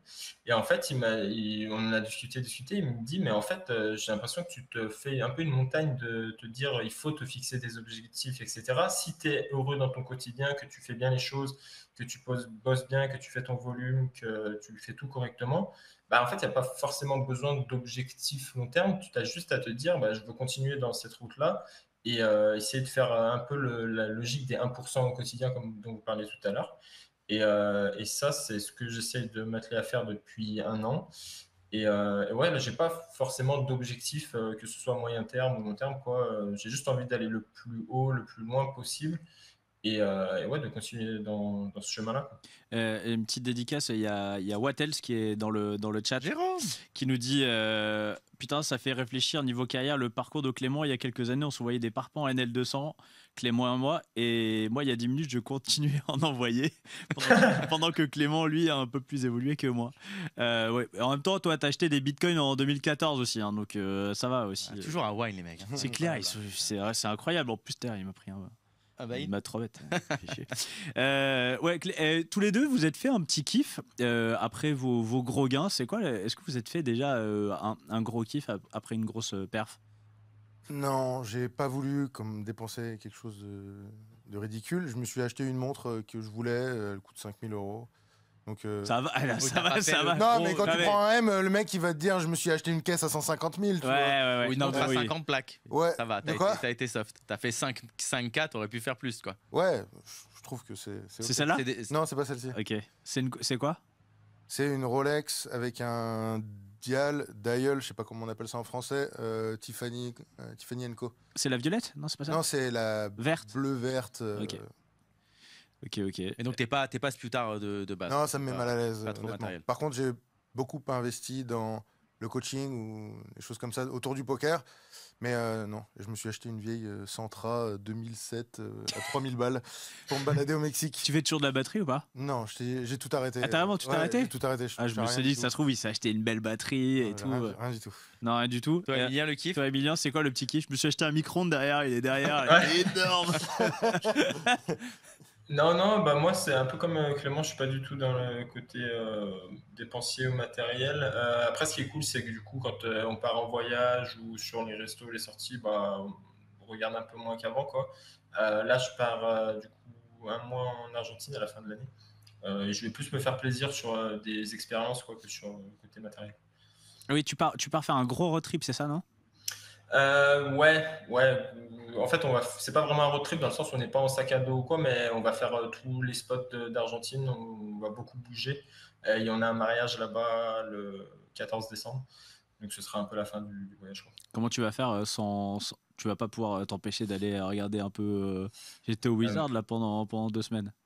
J'aurais bien aimé, mais madame a mis le veto, je crois. C'est le break. On sait que les sessions aux toilettes vont être un peu plus longues. On sait comment ça se passe, les gars. On connaît. Non, j'ai mon drill à finir là. Attends. Ah oui, je sais pas pourquoi il digère pas bien cette semaine. Non, mais ça va faire du bien, mais 1 mois, c'est quand même c'est long, quoi. Je referai pas aussi long parce que. Mais j'avoue, en fait, moi je trouve que c'est toujours dur. Enfin, quand tu fais un gros break, quand tu reviens, tu te rappelles plus des règles. Enfin, tu étais là. Mais même sur ton PC, hein, t'as du mal à cliquer, t'as pas autant de tables. Les automatismes, t'es sur 4 tables, t'es perdu. Enfin, il faut, je trouve il faut une bonne semaine, tu vois, pour reprendre un peu tes automatismes. Et au début, c'est dur parce que tu te dis, non mais en fait, c'est fini, j'y arriverai pas. Et puis t'as le petit stress qui revient, t'as une espèce de petit stress, parce que t'as perdu tes Tu habitudes. trouves nul en fait, Ouais, tu n'arrives pas à faire ce que t'arrivais à faire avant. Ça rejoint ce qu'on disait au début, le côté routine. Dans 1 mois, je sais même plus à quoi ressemblent mes routines des 2-3 mois, quoi. Du coup, ça remet un peu de temps à remettre en place, reprendre un rythme de vie, parce que le rythme d'un joueur de MTT, c'est quand même bien décalé, quoi.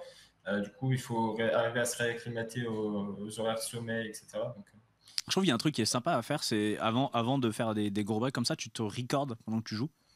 Tu dis ton thinking process à voix haute, ce qui permet que quand tu reprends, tu te regardes cette vidéo, tu dis ok, enfin, tu vois, ça te permet de déjà aussi te reconforter dans le fait que ok, j'avais atteint ce niveau, je suis capable de. Je suis pas nul. Ou alors tu regardes, tu te dis putain, mais c'est de la merde ce que je dis, putain, j'étais vraiment nul. Bon, si aujourd'hui vous deviez recommencer à zéro votre carrière, mais avec tout ce que vous avez appris en fait, plus dans l'apprentissage, comment vous recommenceriez à travailler le jeu et tout sans tu vois, perdre un peu moins de temps et tout? Comment vous recommenceriez à zéro? Alors, je peux commencer. Déjà, je dirais que mon plus gros regret, c'est d'avoir commencé tard le poker. J'ai commencé, j'avais 22 ans. Du coup, j'ai toujours ce regret un peu de voir les mecs qui ont commencé à 17-18 ans et qui, du coup, accèdent plus haut, plus vite, quoi, plus jeune. Et après, sinon, je pense vraiment que le plus important que j'ai mal fait au début de ma carrière, c'est de ne pas m'entourer et de trouver un bon groupe de travail avec des joueurs qui partagent les mêmes valeurs que toi, qui ont à peu près ton niveau, voire qui sont meilleurs. Je pense vraiment que c'est le plus important. Clem? Je pense que je serais rentré dans un CFP avant. Je vois que ça fait beaucoup de bien à énormément de joueurs. Je viens de rentrer dans un CFP aujourd'hui.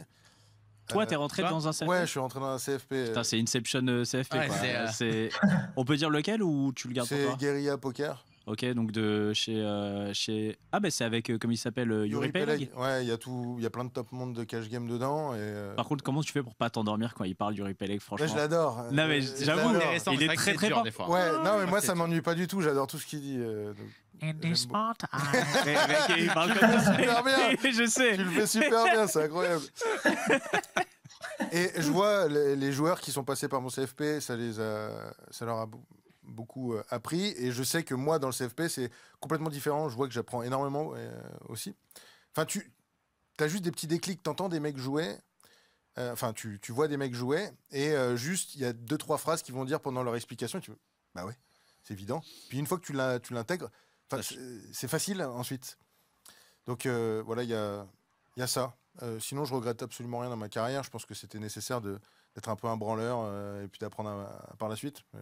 Mais c'est marrant, je rebondis sur le fait que tu étais rejoint un CFP. On dit souvent que quand on arrive à un certain niveau, c'est vraiment les derniers petits pourcents c'est des montagnes à gravir.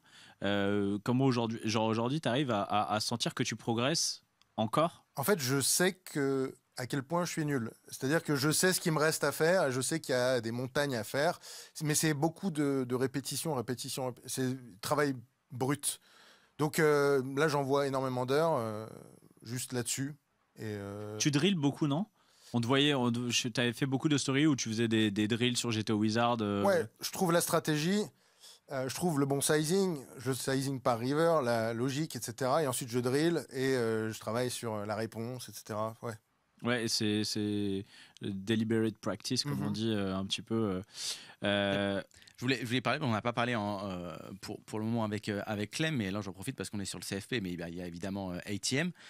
C'est quoi un peu parce que là, avec tout ce que tu fais, forcément, ATM aussi, ça grandit, tu vois, c'est un gros morceau. C'est quoi un peu ton rôle dedans, un petit peu tes objectifs avec ça? Est-ce que par exemple, en parallèle, tu as aussi des objectifs importants par rapport à la structure? Non, j'ai tout arrêté, justement. J'avais ma casquette de coach et ça me prenait, honnêtement, la moitié de la semaine. Ça me prenait énormément d'heures de préparer les coachings parce que je voulais qu'ils soient bien, de coacher, de répondre aux mains. Et je sentais que le nombre d'heures que je mettais dans mon jeu en pâtissait. Donc j'ai décidé d'arrêter la partie coaching complètement. Il y a Ben qui continue. Et c'était quoi la fin de la... Non mais en gros, tes objectifs par rapport à ça, parce que y a les vidéos aussi YouTube, je pense que vous l'avez vu, je poste plus jamais de vidéos YouTube. Maintenant, ce sont des personnes qui nous filment, qui font le montage, et moi je fais juste les voix. Donc on va prendre cette direction-là, c'est que je veux passer 0 minute de ma vie sur autre chose que améliorer mon jeu ou jouer. Et donc là, en gros, les prochains contenus qui vont être sont des grosses vidéos de live. Voilà, des docs un peu comme ce que tu as fait là à Vegas. Il y a un truc sur Malo qui va sortir, non? Ouais. C'est quand? Il est en préparation, là. Je sais pas encore quand est-ce qu'il sera prêt, mais surtout que c'est quand même... ça va être une grosse vidéo, donc on a prévu des petites surprises dedans. Donc, Ok, le petit teasing. La surprise, TF du main event. Pas très longtemps. Ouais. Déjà TF du main event. Si ça commence à la TF, ça va être un petit peu court. Est-ce que vous avez... moi, j'aime bien parler de ça aussi, dans les ressources que vous utilisez. Je sais pas, que ce soit des livres, je sais que toi, tu lis beaucoup, Clem. Est-ce qu'il y a des bouquins comme ça qui vous inspirent dans l'apprentissage Pas forcément poker, ça peut être lié à tout. J'ai lu un... Vas-y, Emilien, si tu veux. Moi, je lis pas du tout, donc... Non, j'ai lu un livre récemment, c'était le coach de Kobe Bryant qui a sorti un livre... le coach de Kobe Bryant, qui a sorti de... Oui. Il a sorti un livre, je l'ai lu. Moi, c'est un malade mental, hein. Quand tu le lis, tu... Genre, il veut, ouais. Ah, c'est à fond. Ça m'a motivé, hein. Quand je le lisais, j'avais encore plus envie de travailler. Sinon, j'essaie... Ouais, je suis en train de lire des autobiographies de gens qui ont réussi pour voir ce que je peux leur piquer. Des businessmen ou pas? Elon Musk, Bill Gates. Ouais, ça m'intéresserait de voir comment... Il y a son autobiographie d'ailleurs, Elon Musk. Non. Par contre, j'ai engagé des assistants. Donc j'ai 2 assistants maintenant avec moi, en plus d'avoir des coachs... des coachs, et ouais, ça m'aide énormément au lieu de passer t'as des 2 heures. Assistants? Ouais. Mais t'as 2 assistants pour faire quoi? Autant déjà t'en as c'est un. C'est des milliers d'heures à passer sur déjà comment est-ce que tu trouves les meilleurs sizing par board. Donc tu vas sur GTO Wizard et tu utilises le Ruse. Oui, Ruse, okay. Et oui, il prend tous les boards et il fait tous les boards et il note sur un Excel tous les sizing préférés par PO. Ensuite je lui dis la stratégie que je veux. Il teste pour voir les pertes de V. Et ensuite, je run ça. Ensuite, il faut trouver toutes les turns, quel sizing. Donc, il va me run toutes les turns et je m'entraîne avec les turns. Ensuite, toutes les rivers, ça prend des... Ah ouais, donc il te mâche tout ce gros travail que je faisais avant moi-même et qui me faisait perdre des centaines d'heures. Ouais. Ouais, en vrai, c'est juste de l'investissement pour, encore une fois, du gain de V, quoi. Ouais. En fait, moi, je pensais que tu avais des mecs qui te conduisaient, qui te faisaient à bouffer et tout. J'ai des assistants. Bientôt. C'est vraiment des assistants poker, quoi. Ouais. C'est vraiment ça. Est-ce que pour sortir un peu du poker, j'aime bien poser cette question, surtout quand on a des profils comme ça qui réussissent, etc. Est-ce que là, là, vous êtes vraiment full poker et tout, mais est-ce qu'il y a un petit côté de votre tête où vous pensez déjà à l'après, ce que vous allez faire après? Est-ce que vous voyez continuer par exemple dans le poker? Est-ce que vous voyez investir? Est-ce que vous voyez plutôt être rentier, chiller? Enfin, ce serait quoi un peu l'après si vous y avez déjà pensé? Emilien? Moi, j'ai jamais trop réfléchi à ça parce que, en fait, quand je suis arrivé en tant que joueur pro, j'avais vraiment la vision court terme parce que je pensais pas faire ça toute ma vie ou quoi, mais en fait, plus les années passent, plus je monte, plus ça se passe bien. Et moins j'ai envie d'arrêter et plus j'ai envie de continuer pendant longtemps, quoi. Donc je me suis pas trop posé la question, mais en tout cas, là où je rejoins un peu Clément, c'est que ces derniers mois, j'avais eu un peu un projet aussi, moi, de monter un groupe de CFP, etc., d'essayer un peu de diversifier mon temps et mes investissements. Et en fait, je me rends compte, comme Clément, que ça prend énormément de temps et que c'est souvent au détriment de l'étude du jeu. Donc je suis vraiment dans la même démarche d'essayer d'un peu de me refocus quand même sur moi. Et ouais, pour l'année prochaine, j'ai essayé de stopper un peu tous les grands projets que j'avais lancés et pour repartir un peu à zéro et à blanc, quoi, sans contrainte de temps. Toi Clem, l'après? J'y pense pas vraiment. Je sais que ça sera dans minimum 5 ans. Enfin, quand je me dirais que j'ai tout donné dans le jeu et que je peux partir à la retraite sereinement, je le ferai jamais si sur une défaite. Je continuerai jusqu'à me considérer ou que les gens se disent que je fais partie du top. Donc je pense que ça me prendra minimum 5 ans, voire 10 ans. Donc je pense que je resterai ce temps-là encore dans le poker. Même si, avec ce qui arrivait avec GG, on n'a pas parlé, mais il y avait une grosse nouvelle... Alors on avait parlé vite fait la semaine dernière, mais en gros c'est ça, c'est que les grosses tables, en gros il n'y a plus rien au-dessus de la 10-20. Ouais. Ça, entre la 10-20 et la 100-200 en partie privée, quoi. La 10-20 est maintenant accessible à tous, mais au-delà il n'y a plus. Et également à Vegas maintenant tu peux plus jamais jouer au-dessus de la NL 2000. Donc tu peux jouer NL 1000. À Vegas maintenant toutes les parties au-dessus de la NL 1000 sont privées. Il faut alors de la 1000. Ouais. Alors ça parle de il y a des rumeurs, il y a des choses. Maintenant ça parle de par exemple avoir un certain nombre de followers et de vérifier des trucs sur les réseaux. Enfin il y a des trucs comme ça pour avoir accès Clément.rz. allez follow. C'est ouf. Attends, tu peux plus aller jouer au-dessus de la 5-10 en live? Ouais. À Vegas. Il y a plus, mais elles sont toutes privées maintenant. Après du coup en privé tu dois pouvoir trouver plus qu'avant, j'imagine. Ouais, mais c'est toujours pareil. Il faut avoir accès à la partie, quoi. Il faut la connaître, la partie déjà, pour savoir qu'elle existe. Et c'est vrai que si t'es simplement, si t'es juste règle de poker et que t'as pas une image à côté ou un truc, c'est très compliqué d'accéder à ces parties, quoi. D'accord. Donc ouais, c'est plutôt des mauvaises nouvelles pour. Ouais, et puis je pense que ça casse même le rêve de jouer en high stakes. Enfin moi, en tout cas, mon rêve c'était de faire tout ce travail-là pour m'installer en NL 40 000 avec tous les meilleurs. Le truc, c'est que là, maintenant, quoi, faut que j'aille en soirée, que je me snap avec des meufs à poil pour faire inviter. Enfin, c'est parce que t'as envie, c'est pas le boulot. C'est pas mon délire. Non. Donc ça a mis un gros coup, en tout cas, sur le futur. On va voir comment ça va évoluer. Il y a peut-être une room qui va arriver et qui va prendre le marché. On verra. Mais bon, j'aimerais bien, après le poker, j'ai tellement été sérieux que j'aimerais bien faire de la musique, de l'art. Enfin, comme si j'avais deux vies, tu sais. Une vie très cartésienne et une vie de hippie dans mon jardin à faire pousser des betteraves, quoi. Peut-être un retour à la vraiment choisi le pire légume. Ouais, voilà. T'as choisi le pire légume, quoi. Des betteraves, putain. C'est bon, la betterave, c'est une belle peau. Ouais, non. Ouais, moi j'ai les betteraves de la cantine là en cube là qui étaient pas bons. Ah bah oui, mais bon. On va se faire une petite partie technique. Ma foi, oui. Écoute, on a deux experts, on va un petit peu les titiller, voir un peu tout ça. Alors, Emilien, je t'invite à aller ouvrir le Twitch. Alors, en plus, il y a ton coach. Ouais. Et en plus, il y a ton coach et on va être dans la peau de ton coach. Pourquoi on a Paris Bail? Il y en a pas qui travaillent. Tiens, pendant que tu te mets à l'aise, Emilien, il y avait juste quelqu'un qui demandait rapidement, Clément, est-ce que tu penses, penser qu'il est possible aujourd'hui de se lancer en cash, d'en vivre décemment sans avoir à jouer cher, genre NL 1K? Jouer cher, genre NL1K, c'est quand même c'est cher. Ah, t'en vis décemment en cas. Ouais, C'est clair. Je pense, Non, mais tu sais, faire des mois de pauvres à 8000 balles par mois, quoi. non, je pense que c'est déjà au-dessus. À la 200, tu peux bien en vivre. Ouais, Comme avec Jérôme. avec Il se débrouille pas mal. Ça va. le bâtard, la petite balle perdue. À l'usine, mais. Ouais, mais finalement, Ça se passe bien, après, ça se passe bien. si tu fais ton volume. Attends. La partie technique avec Chichi.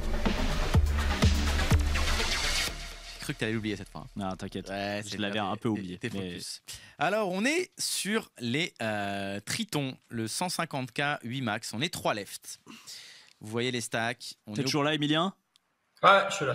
On a 22 blindes au bouton. On a aussi Ketola en SB reg et on a mon chouchou de ces Tritons. Vlad Korzinine, voilà, j'ai posté une petite photo. C'est le vieux. Le vieux, voilà, ouais. mon copain, c'est Dumbledore, quoi, ou le Père Noël, comme vous voulez. Je crois que c'était une blague, moi, quand Alors, qu'il ait gagné. Pour le coup, Ketola, c'est pas un reg, c'est un reg VIP ok. Crypto Boy. Et il avait une bonne tête de reg, hein, quand même. Non, mais non, il a fait 2-3 trucs, j'avais des doutes, mais je me suis dit, bon, peut-être que c'est bien. Alors, j'ai pas suivi, moi, Vlad Korzini, du coup, j'ai vu sa photo. C'est qui? C'est quoi? Enfin, c'est un homme, mais. C'est un mec qui a commencé à jouer les premiers tournois qu'il a fait, je crois que c'est à Chypre, enfin les premiers Ice et je pense que c'est un ancien businessman ou quoi, qui est hyper drôle, hyper cool à table. Ok. Ah, il est vraiment bien marrant. Ça a été un peu. Vraiment, c'était la petite fraîcheur sur ces Tritons. Alors, on est au bouton, dans la peau de Fedor, avec 22 blindes, 5 et 2 suités ici, à 3 left. Est-ce qu'on open ça? Est-ce qu'on fold? Alors, du coup, on a plutôt 2 récréatifs dans les blindes, quoi. Clem, qu'est-ce que tu fais ici? Ouais, en règle générale, c'est un fold, mais selon les profils, j'imagine que qu'il a du open en connaissant la façon d'exploiter les deux zigotos. Ok, on open. Emilien? Ouais, même ici, j'aurais pas open. En théorie, jamais, mais même ici, je pense qu'on n'a vraiment pas des bons bloqueurs. On peut limper, hein, Ouais, peut-être. je pense que j'aurais juste fold ici, mais je comprends l'idée de vouloir jouer plus de coups vu les profils en face, mais j'aurais pas pris cette main-là. Ah, il y en a un qui va se faire virer de son CFP. Comment je tapis? Moi, je fold. Fin de la partie technique. Merci beaucoup. Ah, j'étais team fold aussi, mais on va min raise. On va min raise et on se fait clic, littéralement, par SB, qui fait 3. Bon, 5 et 2 sur un 3 bet classique, on aurait foldé, mais là, on va défendre. Ouais. Évidemment, je vous pose pas la question. Je pense que même versus 4 blindes, j'aurais fold, mais là, on a juste une trop bonne cote. Le flop arrive, les soucis commencent, on fait bottom pair, As 10 5. Ketola va check, on check back 100% ou est-ce qu'on fait une petite mise? Qu'est-ce que vous faites ici, Clem? Moi, je déteste ces situations, je déteste les bluffés simplement parce que le mec pourrait s'ébet toute sa range, petit, il check, donc généralement c'est. Tu t'attends jamais à ce qu'il fold quelque chose? Ouais, et puis. Genre, soit il est en trap, soit il a une main qui va pas fold parce que. C'est ça. Donc voilà. Ou alors il faudra en mettre 3 et tu guessing game. Et espérer qu'il fold les rois, tu vois. Moi, j'abandonne déjà. On part pour check. Emilien? Ouais, 100% d'accord avec ce qui a été dit. Check. On va check back. J'open fold, moi. Non, parce que l'idée, c'est de trouver un truc qui t'améliore un peu à la turn. Un 3. Allez, le 3. Allez, le 3. Allez. Et Ketola, recheck. Double check. Donc maintenant, est-ce qu'on bet ici ou est-ce qu'on prend notre river tranquillement, gratuitement? Clem? Gratuit. On prend la river gratuite, on check back. Emilien? Pareil. Pas d'intérêt à bet, je pense. Eh ben, Fedor, il a bet. Et qu'est-ce que tu vas dire, Emilien, là? C'est super bien joué, d'ailleurs. Fedor, il décide de bet small, il fait 475 dans 2,4 millions. Et on va se faire check call. La river. Bon, doublette du 10. Non. Un volet. Le 6 de carreau. Ok. Et on a la small blind qui reprend le lead. Il fait un peu moins, il fait half pot. 1,5 million dans 3,3 millions. Est-ce qu'on jam? Est-ce qu'on call? Est-ce qu'on fold? Est-ce qu'on jam? Je pense que. Je pose des questions, moi, j'ai pas dit. Est-ce qu'on clique back? Est-ce qu'on clique? Qu'est-ce qu'on fait ici? Est-ce qu'on fold et on se dit bon bah tant pis? Est-ce qu'on trouve un hero call? Est-ce qu'on peut faire? Je sais que je suis jamais dans cette line et je suis persuadé. Mais ça, c'est une line contre amateur qui fonctionne bien où la personne reprend le lead et tu fais tapis. Parce que généralement, il est weak et il est en train de prendre l'information. Poser une question. Ouais, sauf que là, on va dire que ses mains, ça va être un petit as. Peut-être qu'il a as-dame, as-valet, choses comme ça. Ou sinon, les valets, les dames, les rois. Il y en a la moitié qui ont un carreau. Donc. Est-ce qu'il est capable de fold de ça, quoi? Peu probable. Puis ça va être le professionnel. Tu vois, si t'es amateur, tu sais que Federer, ça a gagné des millions, tout le monde te dit qu'il est très fort.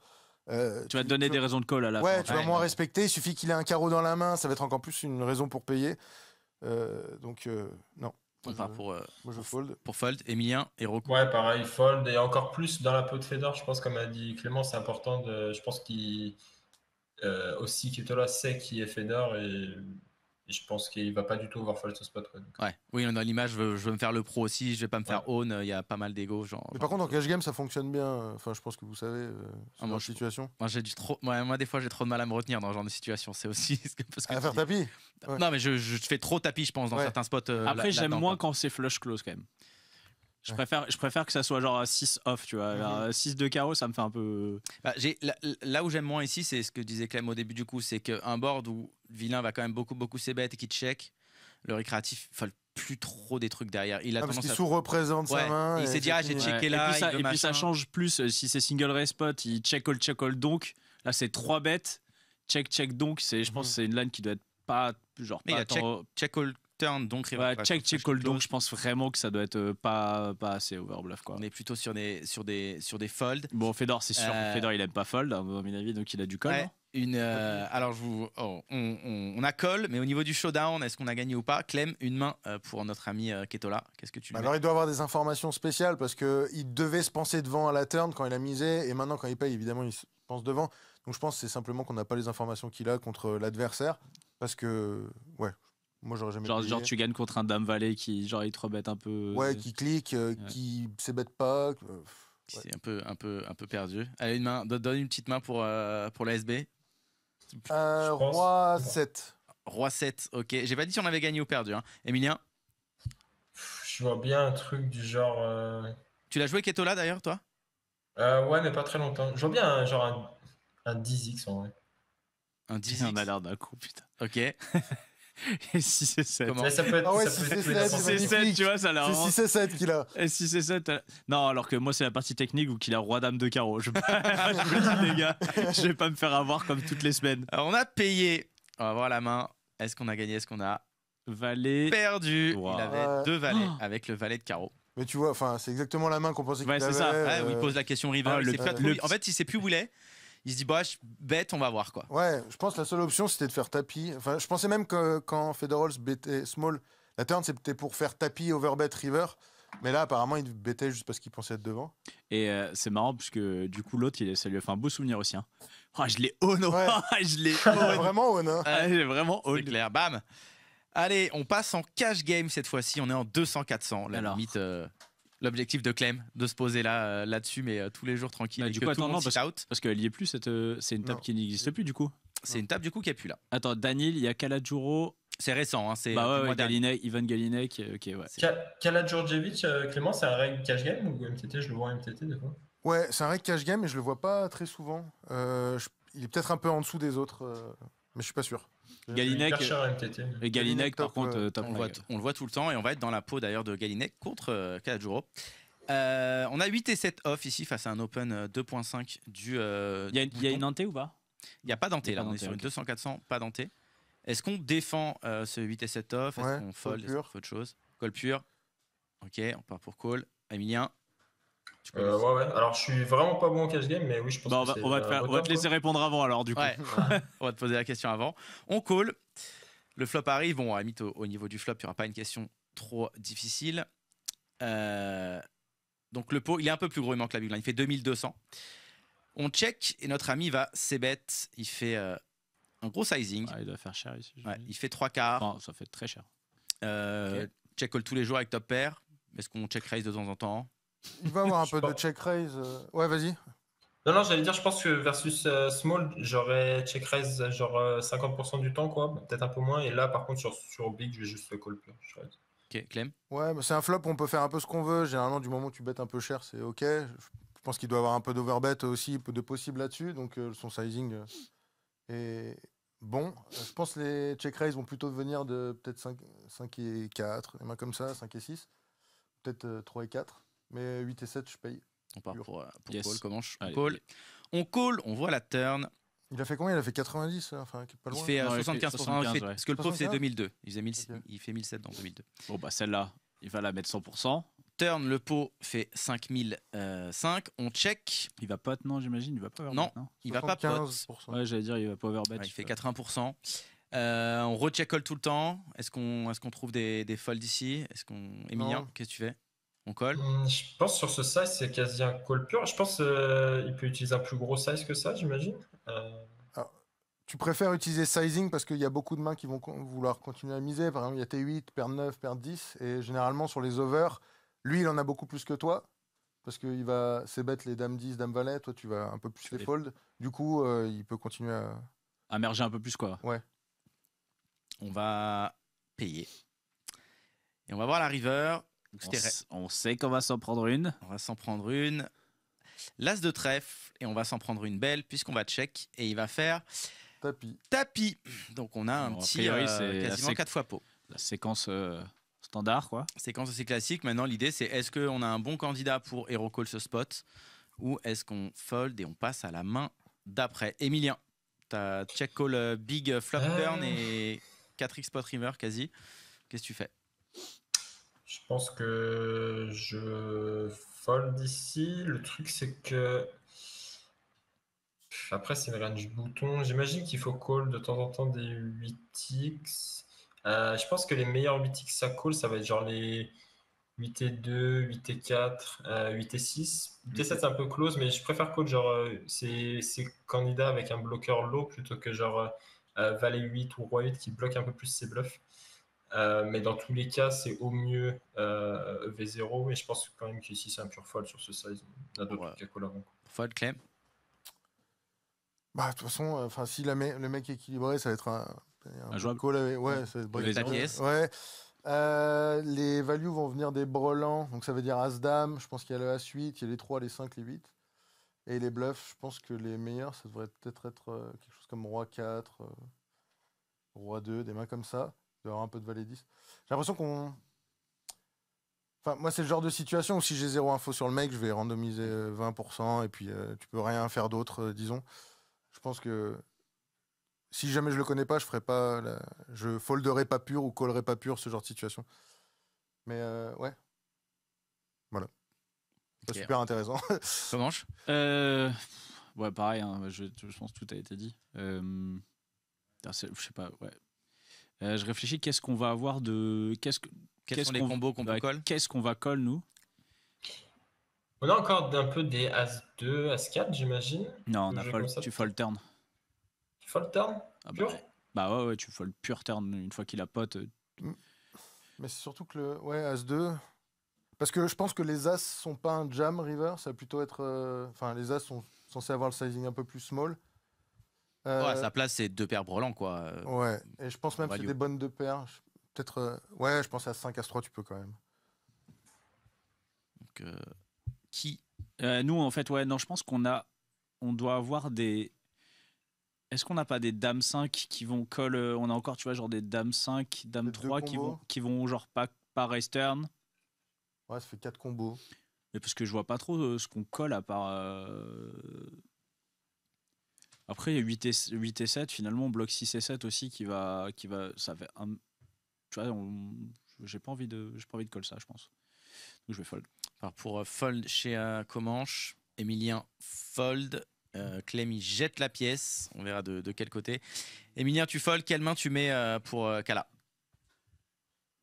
Ouais, comme disait Clément, je pense que la plupart des bluffs vont provenir de genre de Roi X ou de Valet X. Il y a vraiment beaucoup de candidats à disposition. Je sais pas comment choisir. Le truc, c'est qu'il n'y a pas de flush draw qui mise. Ouais, c'est Rainbow, aucun J'avoue, je sais pas trop. Je vais partir sur un truc standard, hein, genre Valet 9, quoi. Ok, Valet 9. Alors je dirais, je connais pas le spot exactement, mais je dirais que Valet 9 sont les pires parce que tu vas bloquer les 8 off avec les Valets 8 et les 8-9, etc. Tu bloques ses folds, ouais. Et c'est la partie la plus dense en termes de mains qui vont call, fold. Donc je prendrais jamais Valet 9 en bluff à sa place. Je prendrais plutôt, comme j'avais dit, Roi 4, Roi 2. Valet 9, Valet 10, 19, ouais, c'est un peu les combos. J'ai l'impression que t'as moins envie de prendre. Je prendrais jamais ça. Je pense que t'as aussi des 3x qui vont directement faire comme ça, non? Non, t'as jamais de bet turn avec 3x. Tu penses? Ouais, non, parce que tu bloques rien. Ouais, ça sera un random bluff, tu te fais payer par rien, je prendrai jamais de 3. Donc vas-y, je dis un petit Roi 4, allez. Alors, Roi 4 pour Clem, comment moi, je vais dire qu'il a Breland 3. C'est pas technique. Je me ferai pas avoir. On a payé. Alors, je sens qu'on a gagné parce que sinon... Et on a perdu. Il avait 2 paires à suite. Donc, bon, c'est marrant qu'il ait 4x avec K8 alors que du coup il bloque quand même vraiment les mains qui vous collent là. River, il y a généralement 2 sizing, tu veux faire 2 tiers avec par exemple les As-Roi, As-Valet, des choses comme ça. Ouais, j'allais dire, c'est ça. Les Dame 8, je pense que tu peux encore bet pot ou 150. Mais dès que tu as une bonne main, genre nuts, c'est all-in. Ouais, de toute façon, oui, parce que tu es IP. Donc, tu vas jamais te faire un raise. c'est ça, donc en fait, tu maximises ton lever. Ça t'a donné envie, Emilien, d'aller faire un peu de cash game ou pas? Toujours pas. L'émission lui a pas donné envie de s'intéresser au mental ni au cash game, on a tout raté. Putain, mais maintenant il peut engueuler Federer, il va dire je l'ai vu ton petit 5 et 2 là, je suis pas fan. Je suis pas fan. Tu vas lui dire ou pas? Non. Mais c'est bizarre, on n'en a pas discuté alors qu'on revenait sur beaucoup de coups et tout intéressant. C'est marrant, il parle pas trop des coups qu'il joue bizarrement. Quand il s'est fait own. Avant qu'on se quitte, j'aime bien un peu aussi parler de vos tendances un peu musicales ou cinématographiques, séries, tout ça du moment. Un petit peu plus lifestyle. C'est quoi votre série du moment là? Alors moi j'ai recommencé il a pas le temps. Quelques semaines là avec ma femme, on a recommencé, enfin on n'a pas recommencé, on a regardé Lost, ça fait 20 ans que c'est sorti mais... Ok. Non mais pourquoi pas? Ouais, pourquoi pas? Pourquoi pas Lost, donc ok. T'as pas été spoil de la fin? Non. Ok. Faisons en sorte que ça arrive pas aujourd'hui. Non mais t'inquiète, moi j'ai pas vu la série, je connais que la fin moi. Quand ça fait très longtemps, ça va. C'est vrai. On n'en parle plus trop quoi. Clem, ou un film sinon? Je regarde Georgina. C'est la femme de Ronaldo. Ouais. Voilà, pour bien arrêter de réfléchir. Pour bien vider le cerveau. Georgina, je me disais, c'est un roman autobiographique. non, c'est la meuf de Ronaldo. Ah ouais. Et ça aide bien se vider le cerveau? Ouais, c'est exactement comme tu l'imagines. Ok. Il y a la méditation, pour être sur l'instant présent, et puis il y a Georgina pour se vider la tête. Georgina qu'on embrasse. Et musicalement, c'est quoi la petite musique du moment? Alors moi, j'écoute plus du tout de musique. Quand je grind, j'écoute pas de musique. Ouais, c'est silence complet quand tu grind? C'est silence complet quand tu grind? Ouais, j'ai besoin des sons qui m'alertent là où j'ai un coup et tout. Ok. Clem? Moi, je me suis mis à écouter un peu de métal alors que j'écoutais jamais du métal. Donc, alors que tout le monde pense que tu écoutes du métal. Ouais. Alors qu'en fait, c'est de la bossa nova qui faisait. Pas so dog. C'était du rock que tu faisais quand du rock. Ok. Mais j'étais rock indé, anglais. Enfin, j'étais pas du tout dans le métal. Et puis là. Encore une fois, allez voir les vidéos. Comment s'appelait le groupe? Wailing Walrus. Ok. Wailing Walrus. T'écoutes qui comme groupe un peu en métal là, en ce moment? Il y avait le Gojira qui sont passés au JO que j'avais trouvé génial justement. Et c'est à partir de là que j'ai commencé à fouiller un peu parce que j'ai trouvé ça super bien. Mais j'y connais rien. C'est pas grave, on met les pieds et puis après on découvre. Ouais. Et pareil, si on devait finir un bouquin, alors Emilien, ça va être la biographie de Federer. Le micro est nul. Comment overplay 5 et 2 de cœur au bouton. Et toi Clem, si on devait retenir un bouquin, c'est quoi? J'ai acheté 2 livres là tout à l'heure, c'est pour l'éducation des enfants, comme j'attends une petite fille. Mais non, félicitations. Merci, je suis allé acheter des livres d'ailleurs, si vous avez des recommandations, je suis preneur. C'est Comanche, pas à moi. Ouais. Et sinon, il y a j'ai plus le titre exact, mais c'est mon livre préféré, c'est Le chemin les moins parcouru ou quelque chose comme ça. C'est redit. The Road Less Traveled, le chemin le moins parcouru. Ok, et ça, c'est quoi le pitch? Mais c'est quoi? C'est un peu philosophique? Philosophique, développement personnel, et c'est vraiment... Non mais c'est ça que j'attendais depuis tout à l'heure. Je voulais que tu me sortes un bouquin parce que je sais pas quoi lire en ce moment. C'est ça donc. The Road Less Traveled, je te le conseille. Eh ben écoute, très bien, merci beaucoup. En tout cas, merci beaucoup d'avoir été avec nous. C'était vraiment très très très cool d'avoir pris ce temps avec vous, Emilien, qui vient dans ta cuisine. Je sais pas c'est quoi prévu aujourd'hui. Là, tu vas fermer, tu vas aller sur Wizard. Non, aujourd'hui, foot ce soir. Je suis en France là, je suis pas à Malte. Ah oui, t'es à Lyon là. Ouais, c'est ça. Ok. Donc, foot ce soir et puis après demain on part pour Paris et vol pour l'Argentine vendredi. Ouais, bonnes vacances et bon break du coup. Tu vas kiffer. Clément. Bien. Clem. Bah, je vais aller dans un café, je vais aller taffer. Prochain, attends, tout à l'heure tu parlais d'MTT et tout. Prochain stop MTT Au Bahamas. Tu vas? Ok. Ouais. Donc là, c'est ce que tu nous disais avant le début de l'émission, c'est que tu es venu faire un petit peu voir la famille, tout ça. Ouais. Ta femme, elle est restée au Mexique. C'est pour quand la petite fille? En début mai. Ok. On est au début de la. On est mi-terme. On est à 3 mois, ouais. On est à 3 mois. Okay, Pour ça, il va annoncer la nouvelle à toute la famille là. On a fait le gender reveal. Vous avez déjà dû. Oui, mais ça c'est plus en France. Amérique, on le fait moins. Ouais. Avec les feux d'artifice, etc. Mais ça dépend, il y a plein de choses différentes. Des fois, il y a des piñatas, des fois, il y a des trucs comme ça. Et donc, c'est sorti rose. Ouais, c'est ça. Et alors, je suis très content. Ok. Non, mais en fait, des fois, quand tu l'apprends, ça peut être aussi beaucoup d'émotions et puis pas. Tu vois. Donc, c'est pas comme gagner un bracelet. Mais tu vas voir quand tu vas la tenir dans tes bras. C'est pareil, tu vas aussi bien dormir. tu referas l'émission. Comment on faisait pour dormir déjà? Merci beaucoup à tous les deux, c'est vraiment très cool. Mecs. Nous, on se donne rendez-vous la semaine prochaine pour un nouvel épisode de Club Poker Radio. Merci Steven et Fanny à la technique. On vous embrasse. Ciao tout le monde. Salut. Merci les gars. Ciao.